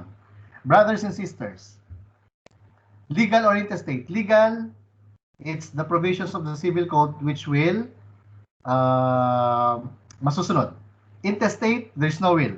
Okay, in both cases, the provisions of the Civil Code of the Philippines will prevail. So, kailan magkakaroon ng legal or intestate succession? If a person dies without a will. Legal or intestate ang mag-prevail. kung meron nga siyang will, pero void naman, legal or intestate, kailan magiging void ang will? If it is not dated, if it is not signed, okay, it's forged, okay, it is not written in accordance with the provisions of the Civil Code, yung violation on the witness rule, okay, wala, hindi na comply, so pag-uusapan din natin yan, mga yan. O kaya written by a minor or an insane person, void ang will. Okay, there's no consent. What else? With a will which has subsequently lost its validity. Anong ibig sabihin po niyan? Very simple. When, at the time when the will was written, it was valid. Now, there's a new law enacted by Congress saying, bawal na ang will. Hindi kung bawal na ang will, can you enforce it? Of course not. So, the properties will be distributed in accordance with legal or intestate succession. Next, when the will does not institute an heir. Okay. When the will does not institute an heir. Ang corny lang. Gumawa ka pa ng will. Tapos wala ka naman palang pagbibigyan. Example. I will that all my properties will be given to me. Diba? Or will go to my estate. Walang tagapagmana. O legal or intestate tayo. Another example is, I will that upon my death. O kaya I order my brother, Attorney Benjamin Gudani, to take care of my properties upon my death. Did I say that my brother is an heir? No. I merely said that I designated him to take care of my properties. So he is an administrator. An executor. So, legal or intestate succession, papasok yung will. Okay? Next. Or dispose of the property belonging to the estate. Example niyan, mga kapatid, is like this.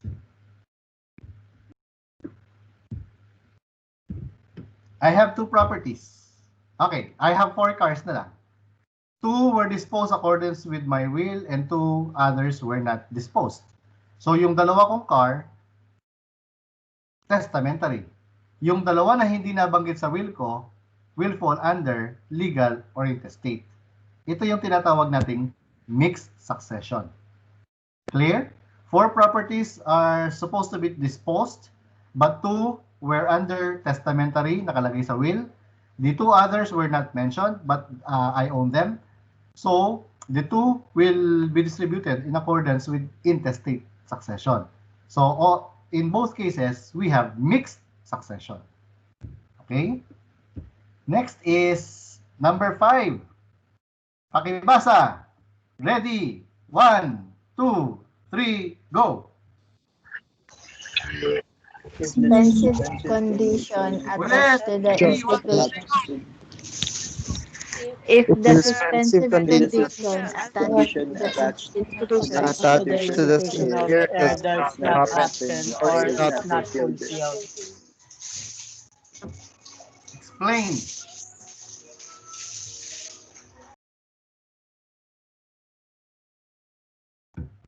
Miss Galo, why wala kang video?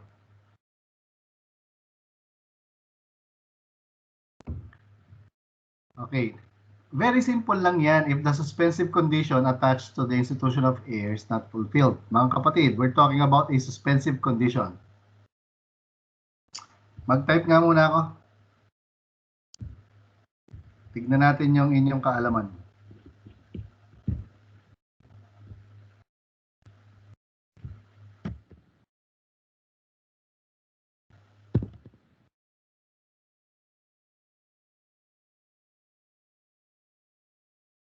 Yung kinakalimutan ng inyong mga inaral. Okay?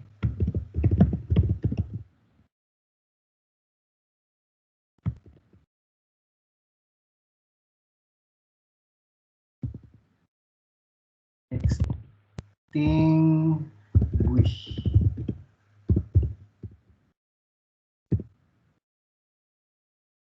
Okay. Vote now, brothers and sisters. The question is, yung suspensive condition, does it create an obligation or extinguish an obligation? We're talking about the law on obligations and contracts. Remember, we have suspensive condition and the other one is resolutory condition. Ba, puro create an obligation ah. Yan, buti naman, naalala nyo. 25, 27, 31, ilan pa ba tayo dito? Ay, kompleto na tayo. Isa lang pala absent. 32, 37. O, inasan yung apat. Nawawala yung 2, 4, 5, 39. Nawawala yung tatlo. Dalawa. Okay, anyway, okay na tayo. Mga kapatid, it creates an obligation. Okay, pag yung suspensive. So, ganito yan. If the suspensive condition does not happen or is not fulfilled, attached to the institution of air.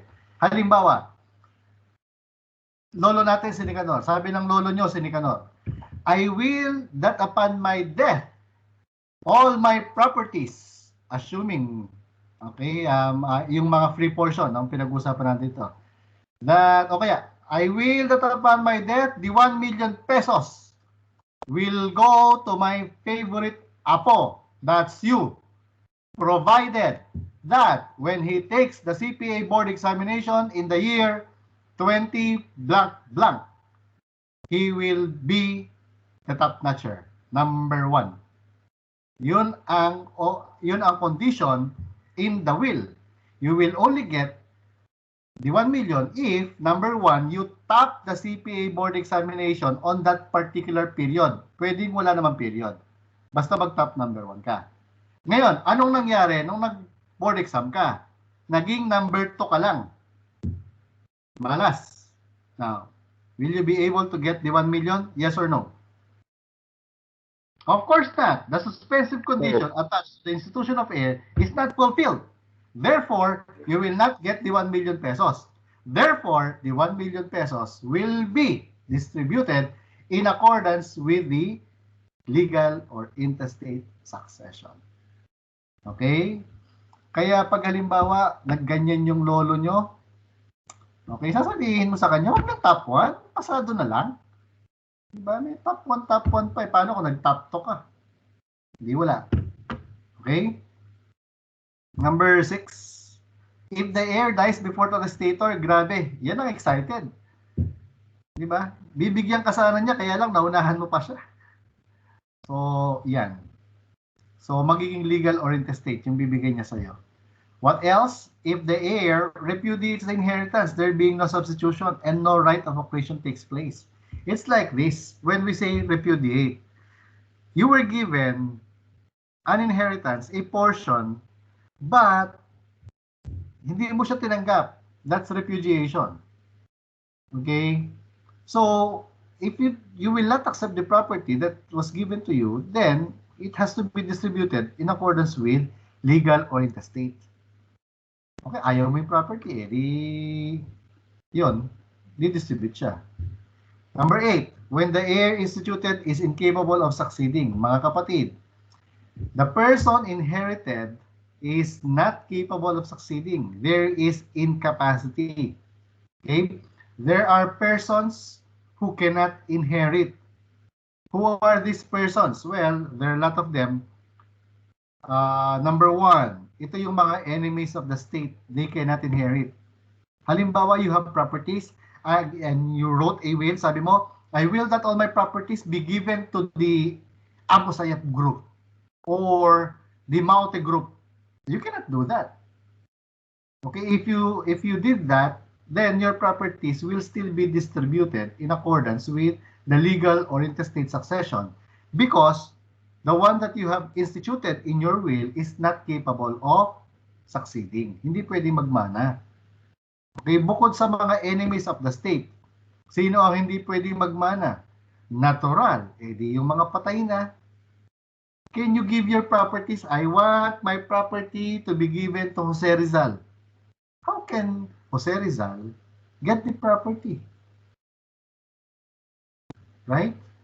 Or, I want my favorite cartoon character, Iron Man, to get my cell phone. Pwede bang manahin ni Iron Man yun? Of course not. Ni Superman. Okay, mga fictitious person, they cannot inherit. Okay? Mixed succession is that affected part, wait. Dito sa incapable of succeeding, meron pang ibang tao na hindi pwedeng magmana. Pag-uusapan natin later yung mga yan, yung mga rules pertaining to that. Okay, you have to be familiar kasi you may be affected somehow. So you have to be, aralin natin mabuti. So next, mixed succession. Mixed succession is not affected partly by will. So yung example ko kanina, I have 4 cars. The 2 cars were distributed according to testamentary succession. The other 2, so by operation of law yan, legal or intestate. So mixed succession ang tawag ito. So let's talk about testamentary succession, brothers and sisters. So what is a will? A will is an act whereby a person is permitted with the formalities. So there's a form prescribed by law to control to a certain degree the disposition of his estate to take effect after his death. Brothers and sisters, we're talking about a will here. To control to a certain degree, meaning you cannot dispose of all your properties according to your will because there is a portion that you cannot touch, and we call that portion again legitim. Okay, it's legitim, not legitime. Next is the making of a will is a strictly personal act. It cannot be left in whole or in part to the discretion of a third person or accomplished through the instrumentality of an agent or attorney. But of course, there are exceptions to the rule. Okay? So, dadaanan din natin ang mga yan. Next, you as a testator may entrust to a third person the distribution of specific property, like your brothers or sisters. You can tell them, itong cellphone pakibigay ito kay pag halimbawa namatay ako. Itong bank deposit ko na to, kay mami lang to. So that he may live in general to specified classes or causes. And also the designation of the persons. My sister. Okay. Institution. My school. Or establishments to which such property or sums are to be given or applied. So example, you want your book to be donated or to be given to the Far Eastern University. So ayan. Okay, you can ask your executor to deliver. Itong mga libro ko, pag namatay ako, pakibigay sa FEU, Ganun yan. Next, the testator may not make a testamentary disposition in such manner that another person has to determine whether or not it is to be operative. Parang ganito po yan. Okay, ang binibigay ng example dyan is like this. I will give you a property only if you are mabait. And the person who will say that you are mabait is my best friend. So until and unless my best friend says that you are mabait, you will not get the property. Did you get me? Diba parang sasabihin, bait-bait ko na, tapos yung sinasabi niya, hindi daw ako mabait, ingit lang sa akin yan. Kaya may mga ganyan tayong rule so that yung mga away sa properties will be restricted. Next, when there's an imperfect description or when no person or property exactly answers the description, mistakes and omissions must be corrected. If the error appears from the context of the will, excluding oral declarations, and when an uncertainty arises upon the face of the will as to the application of any of its provisions, the intention is to be ascertained from the words of the will. So, dun tayo sa first part. When there is an imperfect description, or no person or property exactly answers the description. Dapat daw i-correct ang mga pagkakamali.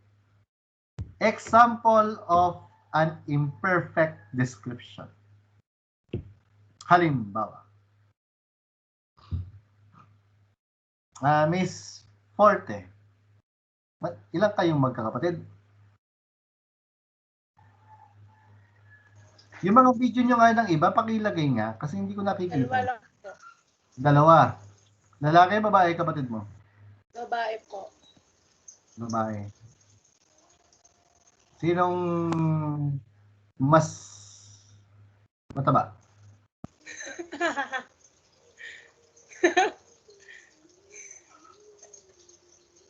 Po? Sino mas mataba? Ako, sir.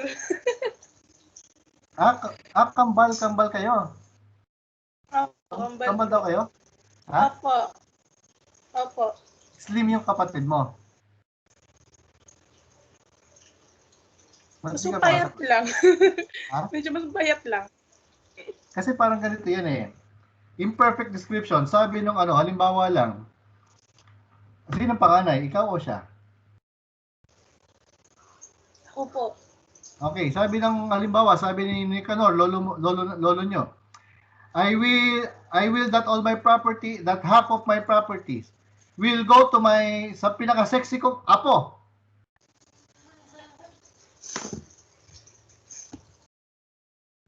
Mapupunta ba sa palagay nyo, tango, yung thumbs up at saka thumbs down? Mapupunta ba kay Marie yung property upon the death of Lolo Nicanor? Come on, guys. Wala ko nang sasagot. Oh, hindi po, sir. Nako, iba yung mga kaklase tinatanong ko. Yun ang sabi ni Lolo, we're talking about kasi dito interpretations of wills. Sabi ng Lolo, I will that all my half of my properties will go to my pinaka-sexy kong apo. Mapupunta ba sa kanya yung property? Thumbs up, thumbs down. Depende po sa... Yun lang ang sinabi. Yun lang ang sinabi. Hindi na, huwag tayo... Sir, paano pag pumayat? Facts to the facts. Sir, Thumbs up, thumbs down. Okay, taas ang kamay ng magmamana. Sabi ng lolo, mapupunta lang ang kanyang kalahati ng kanyang kayamanan sa kanyang pinakaseksing apo. Makukuha ba ni Miss Forte yung property? For those who cannot see Miss Forte, dito kasi sa screen ko, medyo chubby siya. I'm trying to apply the rules dito ha, kaya sinasabi ko nga na bawal ang pikon. Will she get the property? The answer is yes or no? Masasabi ba yun na imperfect description ba yun? Sinabi niya pinaka-sexy. And remember, brothers and sisters, okay? Yung kaseksihan, it cannot be quantified by weight. And I spoke the truth. Just ask your fathers. Okay, tanongin nyo sa harap. Kasama yung nanay nyo. Tanongin nyo yung tatay nyo. Daddy, yung si mami ba? Sexy ba siya para sa inyo?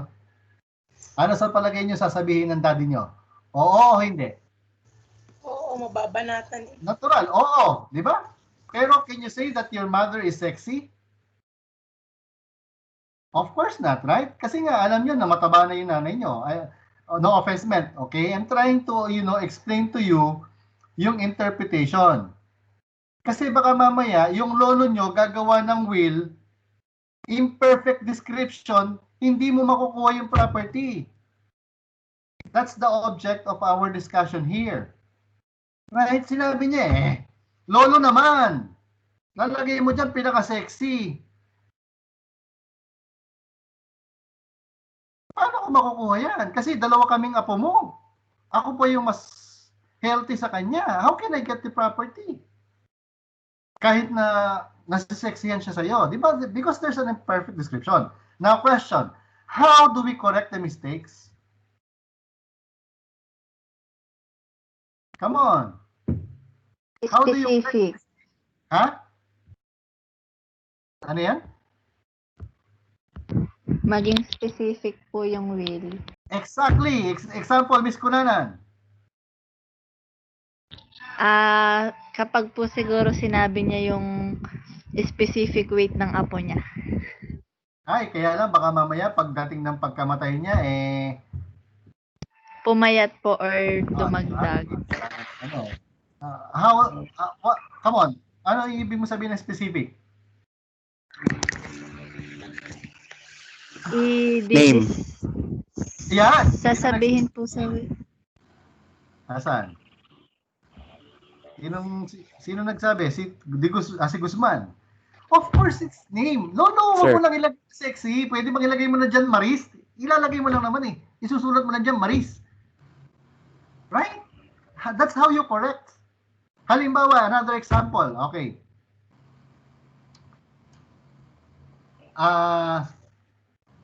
Sabi ng lolo, I will that my properties be given to my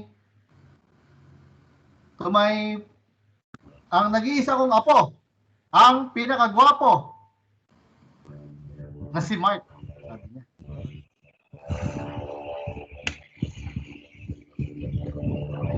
Tingnan nga yung si Mark. Sino makakapagsabing gwapo yan? Okay. Now, tanong, meron ba perfect description? Si Mark daw ang nag-iisang apo na pinakagwapo. Meron bang imperfect description? Wala po. Walang imperfect description sapagkat nag-iisa lamang ang Nag-iisa. Wala silang apo. Okay, kung halimbawa 5 yung apo, tapos pinakagwapo ang binanggit, baka matalo yan. Di, joke lang. Oh. Joke lang. Okay, so pag mag-isa lang yung apo, walang imperfect description kasi mag-isa lang siya. Clear pa paano kung halimbawa ganito, I will that all my properties be given to my nag-iisang apo. Nagwapo. Pero hindi na pala siya gwapo, maganda na siya ngayon. Did you get me? Yes, there's still no imperfect description, sir. There's no?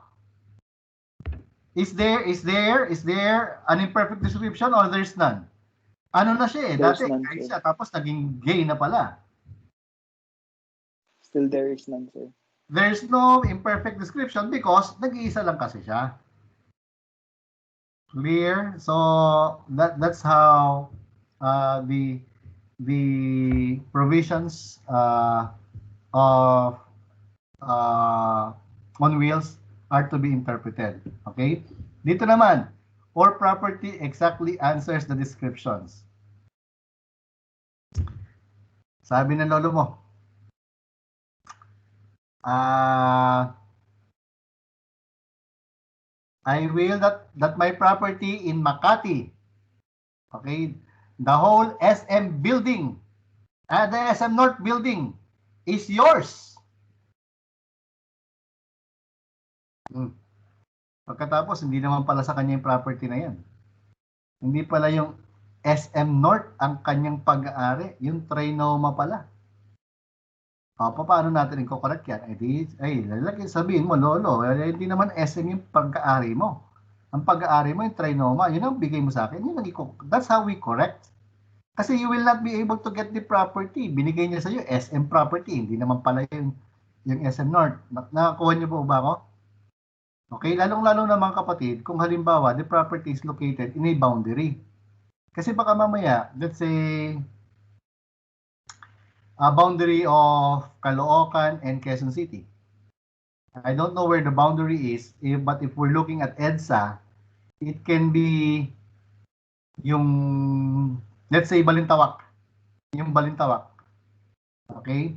Paano kung halimbawa, yung boundary, dun yung property? Sabi niya, all the while, yung ano na lang pala, yung, ano kang tawag yung pangalan nung Jazz ba yung sa may Welcome Rotonda na SM? Jazz o Sun? Son, no? Son. Po, Sun Sun. Residences. Sabi ng lolo mo, I will that my property, my condominium in Sun Residences in Manila. O, wag na lagyan natin pangalan. In Manila, sabi niya, be given to my apo, my condo in Manila. Okay? Yun, alam nyo ba yung Sun Residences ay Quezon City na yan? Yes, sir.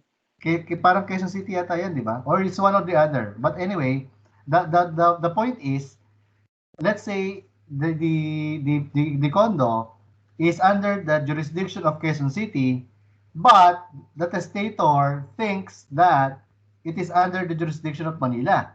So sabi niya, yung condo ko sa Manila, sa'yo na. Kasi nag-iisa lang naman yon. Pero yun pala, hindi sa Manila, Quezon City na pala. So the only way you will be able to get that property without any hiccup or problem is to correct the mistake. Sabihin mo, ay lolo, hindi po Manila. Okay? Pakilagay po Quezon City. O kaya, lagyan na ng pangalan. Ilagay nyo na po dyan, Sun Residences. Para clear siya. Okay, so, yan. Next is here, testamentary capacity and intents. All persons who are not expressly prohibited by law may make a will. So, sino ba yung mga hindi pinapayagan? Yun lang ang aaralin natin. Because those who are not prohibited can make a will. So, persons of either sex can make a will provided, of course, 18 years old. Now, brothers and sisters, is there anyone here who is 17 and below? Pakitaas ang kamay, meron ba 17 dito? Wala. Mukhang wala naman, no? Mukha lang 17, pero mukha daw 17, joke lang. Okay, so pwede valid ang will. So in order to make a will, it is essential that the testator be of sound mind at the time of its execution. So you are 18 years old, brothers and sisters, at least. You are of sound mind, I'm assuming. Right? Can you say that you are of sound mind?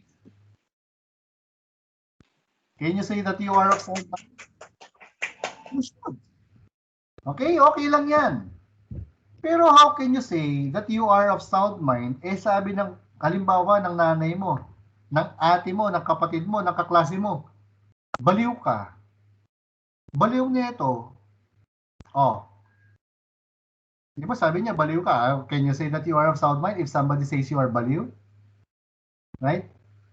But anyway, huwag kayong matakot. Even if some say that you are baliw, ayan.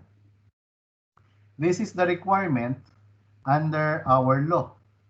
Okay? In order to make a will, essential testators be of sound mind. Anong requirement? To be of sound mind, it is not necessary that the testator be in full possession of all his reasoning faculties, or that his mind be wholly unbroken, unimpaired, or unshattered by disease, injury, or other cause.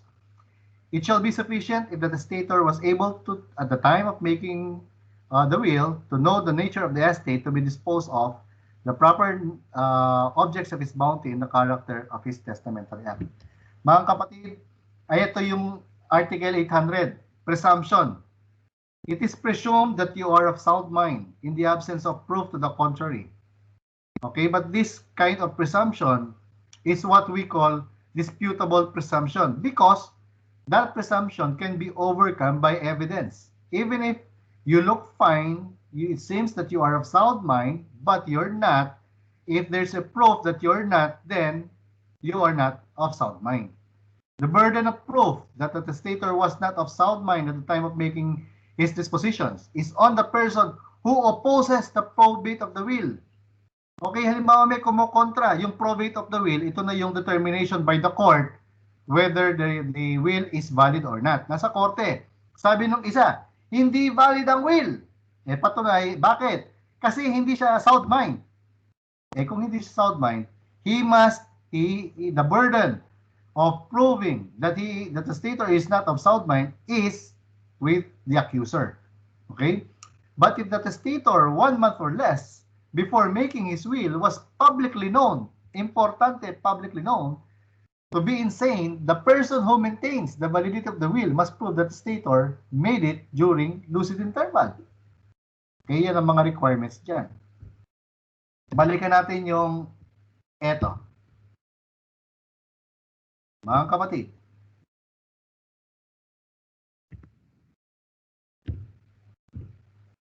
It is not necessary that the person has full possession of his mind. I think it was last year when I saw a viral video on Facebook. Ito yung si lalaki may kasamang babae. I think they are in the airport. And then they were caught by the wife. Hindi ko alam kung napanood nyo. Pagkatapos, parang galit na galit si babae, si wife, tapos sinasampal niya si lalaki, nanghihina na siya. You can see the sadness, you can just empathize, you can feel actually yung feeling ng babae. She felt betrayed, sobrang lungkot niya, and she's absolutely crying. Talagang hagulgol, and you can actually feel the pain. Okay. Now, can you raise your hand if you have seen the video? Yung kalbo yung lalaki. Yung nasa ano yata sila. Parang kumakain yung dalawa. I think they are in the airport. And then, yun nga.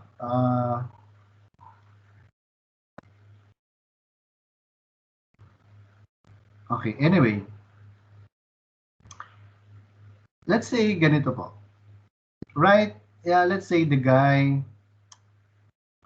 had extramarital affair, the husband, and then they were discovered by the wife, the legal wife. And then parang heaven fell on the shoulders of the wife. Tapos talagang totally down siya. And after that, after discovering the illicit affair, the wife wrote a will. Tapos iyak siya ng iyak. Parang at the time where she's really absolutely mad at what happened. Hindi na siya makaisip na maayos eh. Diba? Parang halimbawa, kung meron kang boyfriend dati o girlfriend, napakasakit niya ng una, okay, you don't know what to do, so you write a will, sabi mo, wala ka nang, I am not giving you any part of my property. Now, my question is, can we still say that the wife in my problem still is of sound mind? Raise your hand if yes.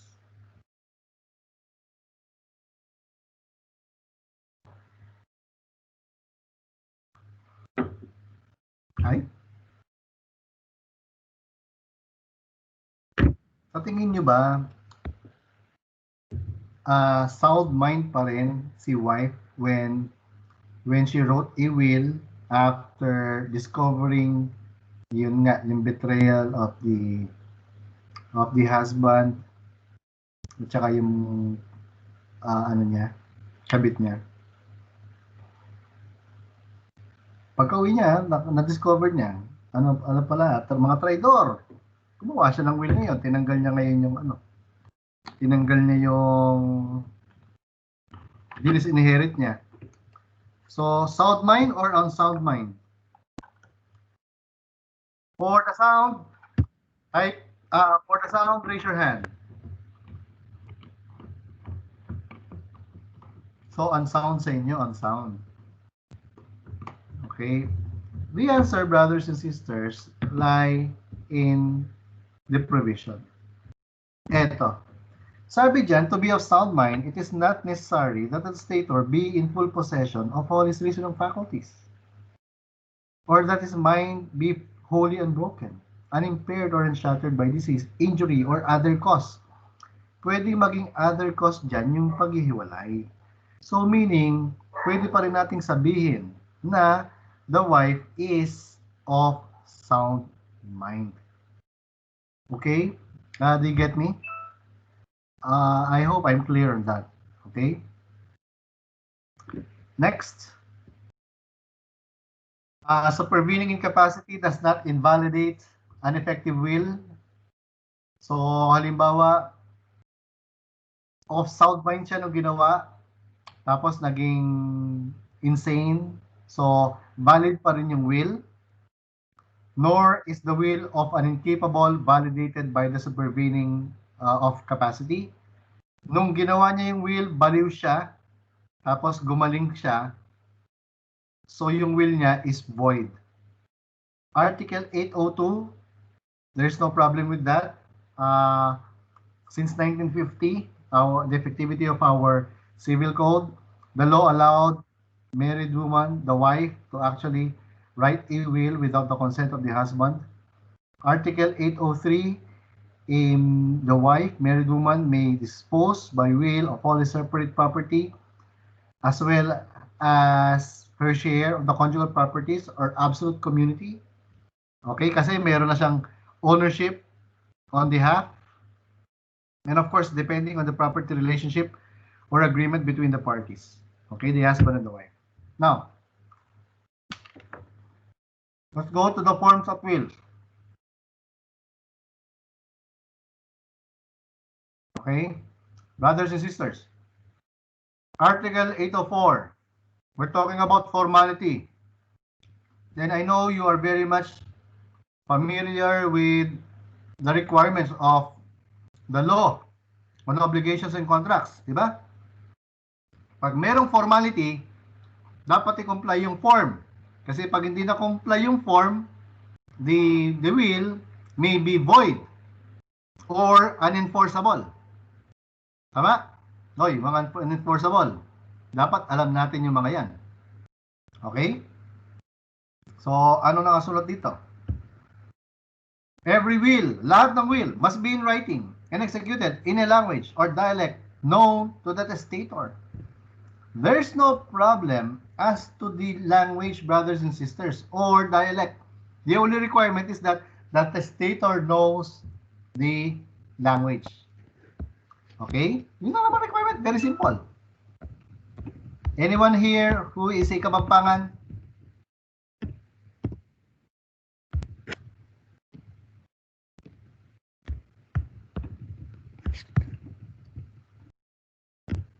Ayaw magmo, ayan. Meron bang Kapampangan dito?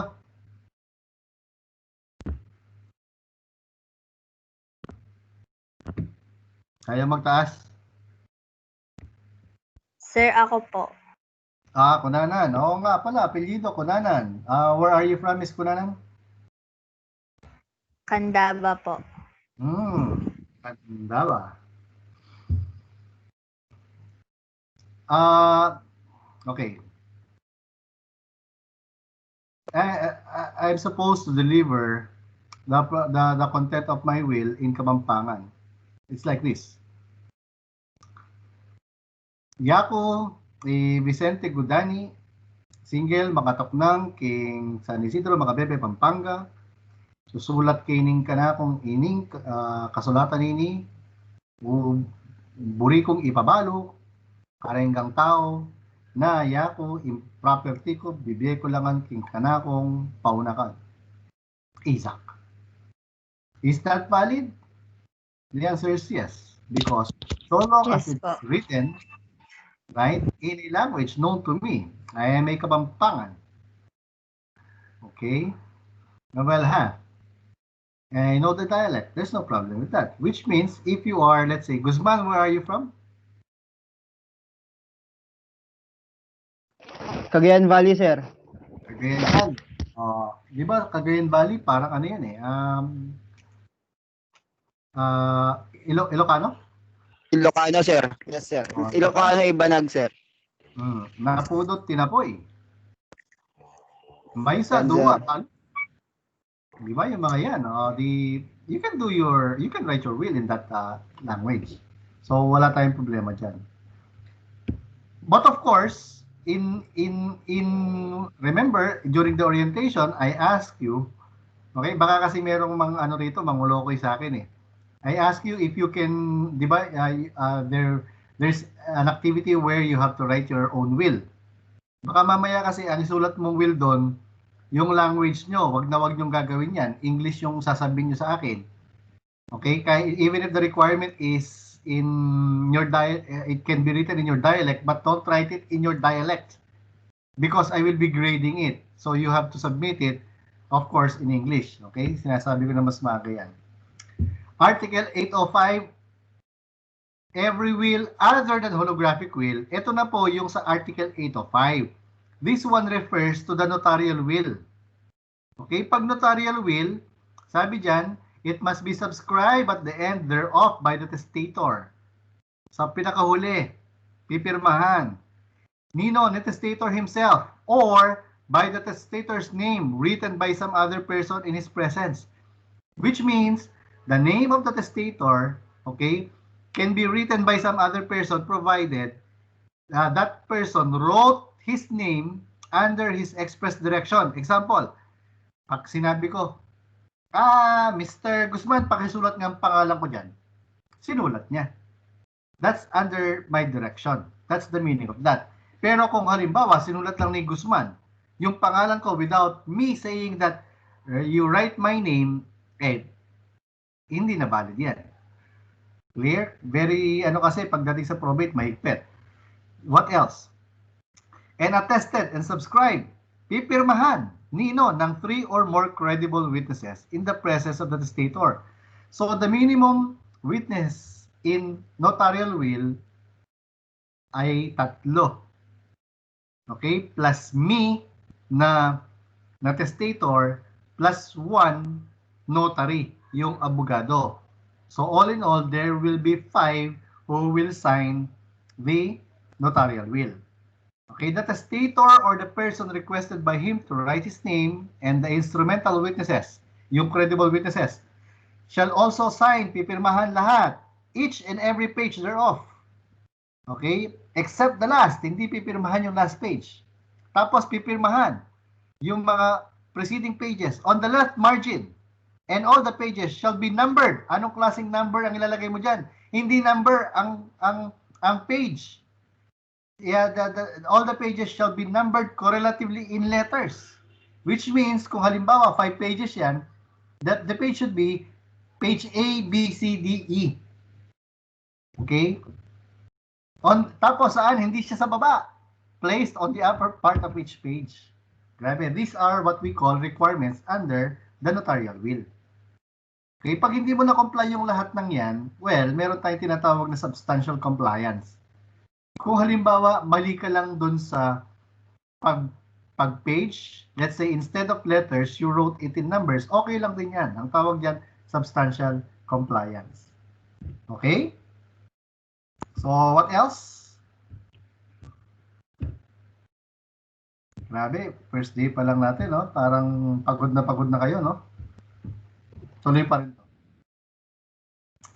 Every will must be acknowledged before a notary public. Notarial will yan. Notarial ang pinag-uusapan sa 806. 807, if the testator be deaf or deaf-mute, he must personally read the will, if able to do so. Otherwise, he shall designate 2 persons to read it and communicate to him in some practicable manner, the contest thereof. Pag pipi daw, he must personally read the will. Okay, konting-konti na lang to. Gusto ko lang i-apply yung rule dito. Magtawag nga tayo dito. O, volunteer dito. Sino gusto mag-volunteer? Taas ang kamay.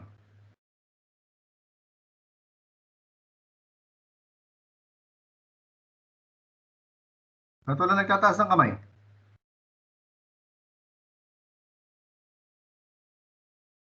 Hoy, volunteer. Sino kailangan ko dito?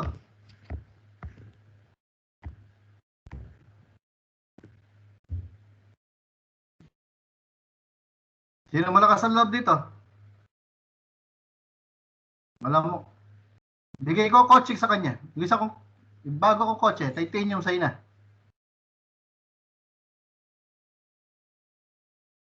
Uy, walang gusto mag-volunteer dito. Grabe naman to. Ito na lang. Si Guzman na lang.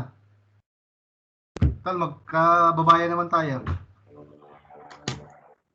Sir. Okay. Do you see Mr. De Guzman in your monitor? Can you see Mr. De Guzman? Okay, good. Ang sabi ng batas natin, Mr. De Guzman, Mr. Guzman. Okay, if the testator be deaf or deaf mute, PP, he must personally read the will, if able to do so. If you are deaf or deaf mute, how do you read the will? Sign language, sir. Halimbawa, binibigay yung kotse. Sign language, sir. Binibigay yung kotse mo sa akin.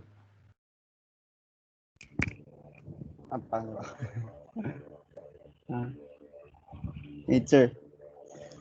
Ano ba? Yung kotse, kulay itim.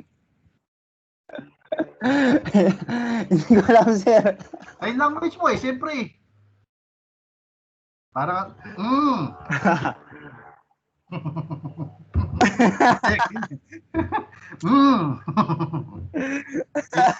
So, joke lang. Yeah, you can do that in sign language. Actually, hindi naman ganun ka ano yun. Pwede mo naman basahin,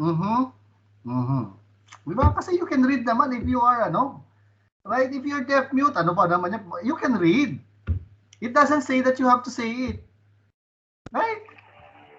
Nagigets niyo ba ako? Hindi naman literal na babasahin mo, diba? Hindi naman ganun yan. Okay? If you cannot read, and let's say you don't know how to read and write, you have to designate 2 persons. Okay. Mr. Guzman, do you have any friends here? At least 2.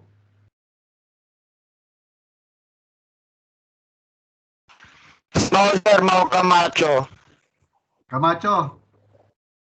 Nasa si Camacho? Sir. Oh, video. Hindi raw kaya magbasa. O ikaw ikaw yung dinesignate ni Guzman. How do you explain to him or tell him that he is actually giving? It's you who is reading the will and you are trying to interpret the will. You have to tell Mr. Guzman here that he is trying to give the property, let's say, to me. Show us. Nakikita niyo ba si Camacho? Hindi, sir. Ay, mag-aalas 12 na, Camacho. Ulit, sir. Kasi ikaw yung dinesignate na magbabasa ng will. Yung coaching itim, ibibigay sa akin. O, basahin mo sa amin.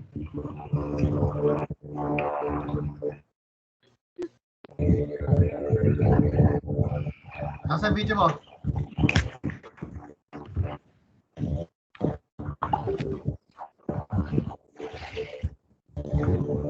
This is our first meeting, brothers and sisters. I'll try to give you a tour of my house one of these days. Anyway, paano? Yun lang sabi ng batas, bayanan natin. Okay, ayan you shall designate 2 persons. So I think you're not seeing it, but I'll show it again. This is the requirements under the law. You shall designate 2 persons to read it and communicate to him in some practicable manner the contents thereof. Article 808, if the testator is blind, the will shall be read to him twice. Sino yung una? By the subscribing witness and by the notary public. Why is that? There must be 2 persons who must read the will. Natural para malaman na totoo yung binabasa. Okay, baka kasi halimbawa, I am one of the witness. Sabi ko sa testator, sabi ni testator, okay, ito yung will ko. Ang nakasulat, Vic. Halimbawa, nakasulat doon, yung property is ibibigay kay Benji. Okay? Nakasulat doon, Benji. Pero ako yung nagsabi ng will, ako yung nagbasa. You are giving your will to Vic. Siyempre, di naman niya kita, di ba? Hindi niya nakita kung sino yung pinagbibigyan. Yung sulat, binabasa. Di ba? Uy, mga ganun yan. So, para at least alam kung kanino talaga binibigay yung property. Next. If in the absence of bad faith, forgery, or fraud, and undue and improper pressure and influence, defects and imperfections shall not render the will invalid. Ito yung sinasabi ko po sa inyo kanina, substantial compliance. Kung konti lang naman ang mali or pwedeng pagbigyan na yan, pagbigyan na yan. Okay, so we will stop here, brothers and sisters. We will continue in Article 810 next meeting. Do you have any questions so far? So next week, brothers and sisters, we will proceed. We will finish the provisions on succession, and then we will proceed with estate succession already. So as much as possible, you do the advanced readings. Okay, so that during discussions, mas easy na yung pinag-uusapan natin dito. Okay? You don't have any more questions? So kung wala Sir, na, yeah. sa Canvas po ba i-submit inbox yung mga assignment? Yeah. Everything Thank you, sir. is Canvas. As much as I want to see you, okay, pero that's not even possible because of course yung safety muna yung unahin mo natin dito.